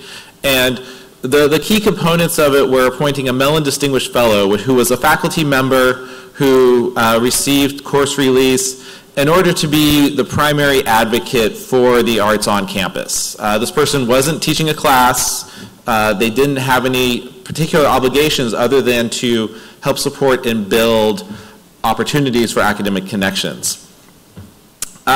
Second piece was a postdoctoral fellow. That was my initial role when I first came on board, which was, again, the idea was somebody who is trained in academic research and teaching, who can be the on-the-ground point person to do a lot of the one-on-one conversation work that Jim and Sabrina Monique have talked about. Who's going to be the liaison to sit down with the faculty members to figure out which performances will be most valuable for their work. So we created a faculty advisory committee. We hosted a series of seminars and workshops to encourage faculty to think about ways to incorporate the performing arts into their teaching. We had what we called a curatorial fellowship, which was giving a professor funds to travel and to identify 2 to 3 performances that we committed to present on our season. So it's a scary, again, this idea of releasing the curatorial process into the conversation we had a little bit earlier. Knowing that this was coming down the pipeline, engagement has always been a really important part of the curatorial conversations at Carolina. So I was fortunate to be in a lot of those conversations, thinking about how are we going to put together a season that allows us to do the work of this grant. And then this even scarier step of letting faculty run wild with this idea. And traditionally it was not faculty in the music or theater or art departments, but faculty from across the university. And part of their application process had to be to talk about not how they were going to use the performances in their class, but how they imagined their colleagues across the university could use those performances in their classroom work. And then we had both an innovation fund and assessment funds, which was basically the slush fund in order to pay for that particular special master class or buy supplies for whatever crazy idea a faculty member had, as well as to conduct a longitudinal survey of all of the faculty at Carolina in order to measure their awareness and interest of integrating the performing arts over the length of the grant so that we could get a sense if we were actually making an impact or not. I will point out what's not on here is course development funds. And so this is one of the philosophical differences of Carolina from some of our colleagues, which was we've never paid a professor to use a performance in their syllabus. The idea was we wanted to create a sustainable model. We knew we weren't always going to have funds. So it was about educating and showing the benefits of incorporating the performing arts into your syllabi rather than giving you an incentive to do that. The idea being to create an ecosystem of faculty who are going to do this anyway. I think it was, I forget it was Jim or Monique used the comparison of, so that you're akin to the library as an important resource for your academic work and for your teaching, and trying to build our identity along those lines rather than trying to get faculty to see it as a onerous extra that they should receive money for, knowing that at some point that money would go away. And then, as I said, because we're crazy, we decided to take the next step of this idea of academic integration with the Distill Fellowship, which essentially was holding on to the idea of having a postdoctoral fellow and then providing funding for 4 artists who would come off and on for 2 to 3 years and who would have joint research funds to work with faculty. And the idea is the artists and faculty would together create new projects and ideas to support a shared vision and a shared idea. They would each have a graduate assistant in order to help fulfill their vision, and they would have funds for public workshops and opportunities for the faculty and artists together to share their work. So the video behind me is Toshi Regan, who's an amazing musician. She just did an opera version of Octavia Butler's Parable the Sower. Toshi also identifies as a social activist as much as she does a musician. She was committed to the ideas of social justice and environmental justice that are embedded in the novel Parable of the Sower. So she started coming to campus on a regular basis, building networks with community organizations in Chapel Hill and in Durham. What you see behind me here is a video from her birthday that she had at a local restaurant, and it created this organic sense of community members, faculty members who were working with Toshi, and people who just happened to be at the restaurant celebrating and singing her birthday. And it's building a relationship between Toshi and the faculty and the community to a depth that a simple performance, maybe a master class or classroom talk, would not offer. And that's what we were wanting to get at, is we were feeling the lack of the depth of relationships that can really build meaningful integration with the academy as well as with the community. And Toshi will continue to be in Chapel Hill for the next year. It's been 2 years already. She'll be there all of next year as well, continuing and pursuing the projects and the advocacy. There's one professor who wants to work with Toshi to create music in order to share her research data on segregation practices in contemporary American urban planning. Not the most exciting topic until you start working with Toshi to create new musical experiences for it. So really thinking about what can the artist bring to the table for the university, as well as what can the university bring to the table for the artist, because Toshi has a much greater understanding of social and environmental justice issues from an academic perspective, even though her entire life she's been enmeshed in some of these questions. So I'm not going to go through all of the projects and various experiments we've done. So I just kind of want to talk about, over the course of this grant, how we came to view integrating the performing arts. And it was really 3 different approaches. I call them the 3 C's, just out of convenience. One is thinking about the content of the performance or the arts experience. One is thinking about the connections, the links between the artistic practice and the issues and learning objectives of a particular class. And then the third is the conversations or the opportunities that the performance creates for new and difficult discussions. So I'm just going to go through each of these with a few anecdotes to illustrate what we mean by these concepts. And content is really straightforward, I think. It's the sort of most basic, not most basic in a derogatory sense, but just in the most straightforward opportunity where performance or artistic practice directly intersects with course material.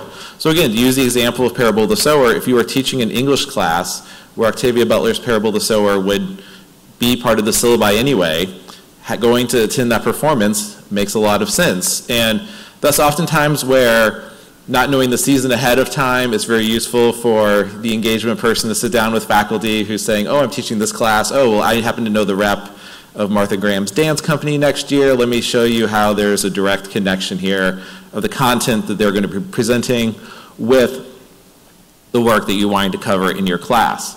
And so this is the straightforward. I think we've heard some really good examples this morning of the performing arts as a very valuable text for your class, an integral part of what it is that you are teaching. And so the primary factors to sort of make that come to life across campus is one, how easy is it for your faculty to recognize those connections? As Jim said, course connection guides can sound really helpful. It's faculty don't always read them, whether they're digital or in print.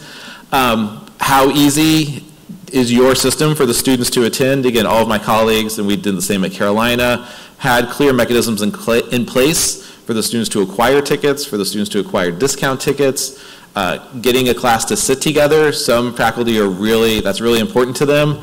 Having a sign-in sheet in the lobby is a challenge sometimes. Faculty want to know, did my students come or not? And then also, again, what supplementary materials and experiences can you provide? And that can be as simple as, here's the background primer on the evolution of this particular piece. That can be the classroom visit and the post-performance conversation with the artist to really enhance the experience for the students. And again, we've heard a lot of really good examples of that sort of work here this morning. So, connections. We've brushed on this a lot this morning as well, this idea that artists engage in the same key questions and concepts that students are trying to tackle in the classroom.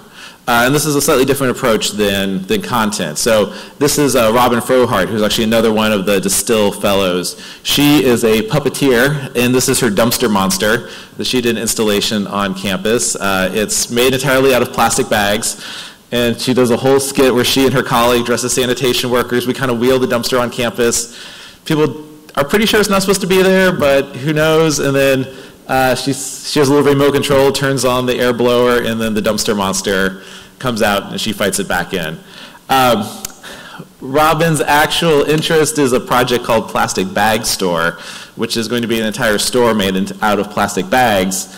And the idea of this installation piece is that you go into the store made entirely of plastic bags, you go in through the freezer, and you then look out over windows as though you are in a museum 10,000 years in the future looking on this archaeological dig and restoration of culture in the 21st century, which, as far as they'll be able to tell 10,000 years from now, was built entirely around plastic. This is an interesting concept of plastic and waste that's obsessed Robin. How do we understand the role of plastic in our lives? As part of her fellowship, we connected her with the archaeology department, who she just wanted to learn, okay, how would you think about and present plastic if you were in a dig? And a fascinating conversation came out that the faculty and students in archaeology, they have to account for anything that's over 50 years old whenever you're undertaking a dig, no matter what your objective. Plastic's now over 50 years old, and yet none of them have been trained in how to think about plastic. They can identify every piece of porcelain known to man, but when it comes to plastic, they don't know how to think about it. So the the connections that Robin is trying to make in her work and in her research, how do we think about, how do we account for the mass of plastic in our lives, is now actually the same vital conversation that professional archaeologists and archaeology students are trying to think about as well. So it's not so much the content of, hey, there's plastic and plastic bag store. It's the deep questions that Robin is asking is dovetailing with the academic work that's happening in these departments. She's also starting to intersect with our Southern Studies and our folklore programs. As you can see, they've actually jointly started this great Instagram account that I encourage folks where their digs, when they come up with plastic, they work with Robin to come up with these, in some ways reflections on the role of plastic in our lives, but also, the archaeology students have to account for this crap now that they're finding it in these digs, whereas before they could just pass it aside. So there's a really interesting academic connection here that the artist is lending a depth and a creativity to the work of the students. So as I said, there's a lot of links between artistic practices and artistic issues. And to me, the question is always, what unique experience can that artist bring to the table for this faculty and for the students? And this is, again, where I think the curatorial piece is very important. As Sabrina referenced, there are some students you don't want talking to, there are some artists you don't want talking to students at all. So part of the curatorial process is the onus of understanding that artist's personality, that artist's way of talking about their work and reflecting on their work, and identifying the artists or ensembles who can share those insights and experience with students in a way that will be productive and collaborative. And I think in the world of university presenting, that's a vital part of the work that we do, and sometimes an overlooked component of what it means to curate a season. It's not just curating what's on stage, but thinking about how you're curating what those opportunities are going to be to make these connections happen. And as I often say, artists, they're not just world-class performers, but they're sometimes accidentally experts in collaboration, in business practices, in research, and interdisciplinary thinking. Entrepreneurship in the arts is a major topic. And again, any dance company, any ensemble will be able to talk about entrepreneurship and business practices and marketing, whether they want to or not, and sometimes whether they know it or not. We had a great experience with the Martha Graham Dance Company where we asked Janet, their artistic director, to talk about all the struggles the company had gone through in terms of dealing with the Martha Graham legacy, dealing with a hurricane knocking out their entire set of costumes. And we told her, we want you to talk to these business students about crisis management. And she was nervous, but she also didn't understand why. Right? Because you are an organization that has dealt with crisis management and leadership transition in really meaningful ways. And in some ways, it was a revelation to the artists that they have this knowledge. And again, one of the things we would always think about at Carolina is not just how can we benefit the faculty and students, how are we benefiting the artists through these experiences, making it feel like a meaningful experience for the artist. Obviously, that creates a much better experience for them, but then also it helps them to be more creative so that the next time they come to town, they'll be willing to take even more risks when it comes to the academic integration component. So just as another quick example, a faculty member in folklore wanted students to think about how cultural traditions combine into new art forms and traditions. This is a major part of what folklore courses are thinking about. So we connected them to a dance artist by the name of Tragil Harrell and had this amazing talk. And this, I kind of list this as both a failure and a success. And that's why, because I love this quote so much. I have to say that while Ghosts of Montpelier, which was Tragil's piece, was not one of my favorite pieces, to put it mildly, I just came from a discussion about the performance with my class, and it was one of the most engaged, thoughtful, energized, and provocative discussions I've ever been a part of in my 13 years as a college professor. And I think this speaks to a lot of pieces. One is, we're always taking a risk. I knew Tragil's stuff was weird. I knew there was a chance that this would totally fall flat. Partly because of its weirdness, it became a really meaningful connection. The faculty member hated the piece, as he alluded to there. And the faculty member actually walked out of the performance feeling like it was a failure. And the students actually were the ones who pulled it together and made it such a meaningful set of connections. So sometimes the connections come in places you you don't necessarily expect. And I think it's that willingness to take risks. And I think a huge part, I think all my colleagues can say, and that's the Mellon Grant, I think gave us the confidence to take the risks and feel like if it fell flat, fine, that's actually part of we're at a university, we're supposed to fail sometimes. That's part of the process that we're undertaking here. And again, just as the outlines, the faculty, again, came to us with their syllabi and said, here's what I'm trying to do. And we were the ones who then said, it's that one-on-one, that consultation model of then thinking, okay, Tragil might be a logical place here, talking to Tragil about the possibilities of him coming to the class, and then the faculty leading a conversation with Tragil in their class, although it seemed like an impromptu conversation, but we had also secretly, not secretly, but we had briefed Tragil, here's what the syllabus is, here's what the students are doing. So making sure everybody, all the constituents in these experiences are briefed and understand what they're doing. Nothing breaks my heart more than when I see engagement experiences where people just walk in like, here's the artist, here's the students, go, and expect chemistry to happen. So this slide is really just about the preparation and groundwork that really has to happen for this arts integration to be successful.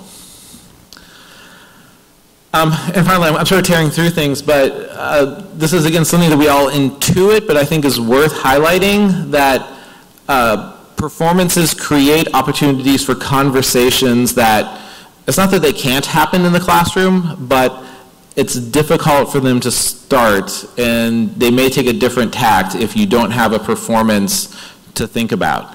What can this performance teach your students that the everyday classroom may miss? And I had a colleague at Carolina who referred to this as the third thing. She was a social work professor, and actually I have a slide about her in a second, but her philosophy was always, it's one thing to talk to my students about poverty, but if we have an art object that we can talk about first and let that art object or experience lead us into the conversation about poverty, we actually will get through so much groundwork that otherwise could take weeks to lay out and get everyone on a similar page and understanding each other's approaches and biases. So this colleague, actually, she's in social work. One of her colleagues in the medical school came to us with an idea to have their pre-professional students connect with their future colleagues. Doctors and social workers work side by side on the hospital floor, and yet at a university they are trained in separate buildings. There really aren't many opportunities for them to connect, even though they're going to have literal life and death situations that they're going to be navigating with each other, with families, with patients during their careers. They wanted to complicate also and have their students think more robustly about concepts of mourning and loss. And coincidentally, we had a performance of Benjamin Britten's Curlew River, which ultimately is about a mother who has lost her child, a town that witnessed the death of a child, and throughout the opera realizing that that mother's child is the child that this town saw die. And so there's grief on both a communal and an individual level in this piece. So we had the students went to the performance, and then we had the next day, the social work and medical students got together and started just by talking about the piece, what they didn't understand, what they didn't know, what they were reacting, how, if they were on the clinical floor, how they would start talking or thinking about what they saw on the stage. And what we got was this amazing experience. I liked hearing perspectives of the medical students, their fears, joys, expectations. When they are all professionals and the medical students are doctors, the social workers are going to be terrified of them. They're going to be the people in the white coats who have all of the authority. This was a much less tension-filled, less hierarchical experience for them to interact with these future doctors. And this is one of my favorite quotes in my entire career. It was good to hear about social workers' concepts of ambiguous grief. These medical students realized that social workers had much more nuanced, thoughtful ways to talk about something like grief than they will ever receive in their own training in medical school, and realizing that those social workers, who they may never even look at twice when they're in the hospital floor, actually are incredible resources to think about what their patients and their patients' families and caregivers are going through. And that can have real outcomes in terms of the quality of life for patients and their families in North Carolina or wherever this experience may take place. And because we are working with allied health folks, we of course had to do surveys afterwards. And so we asked the students to do self-assessment in terms of experiences like this could make me a better practitioner. And both the social work students and medical students felt that yes, this going to a performance, having a conversation afterwards, they saw a way in which this could make a real impact on their work as practitioners. And I think this is an example of how the conversations created by arts experiences can have real impact on both the work of our students and the work that's happening across our states. And again, this was not an overly difficult project to put together. It required, again, the one-on-one interaction. The faculty identified their students had a need. We identified, here's a performance that could dovetail with that particular need that you're interested in addressing. And we had a lunch together to collaborate and figure out what are our prompts, what are our discussion points that we want to have when these students get back together. It's, on the one hand, it's very simple. On the other hand, it requires real dedication, time, networking to build. As we'll talk about in a few minutes, now that I'm at UMass trying to build a similar system, I think that one of the unconscious themes of the Mellon projects were all ecosystems, this idea of building ecosystems. One of the reasons Jim can kind of step away from some of the faculty institutes and things like that is because they have an ecosystem now, faculty who can share their own data and sort of pick that up on their own rather than them bringing people in to give these talks.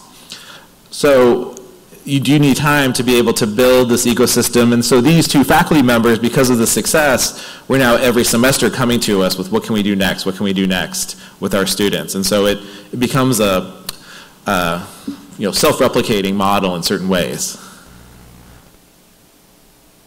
This is just a slide that I enjoy.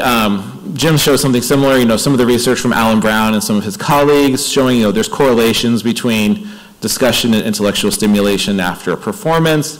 Performances and conversations do provide avenues to explore new concepts as well as new anxieties.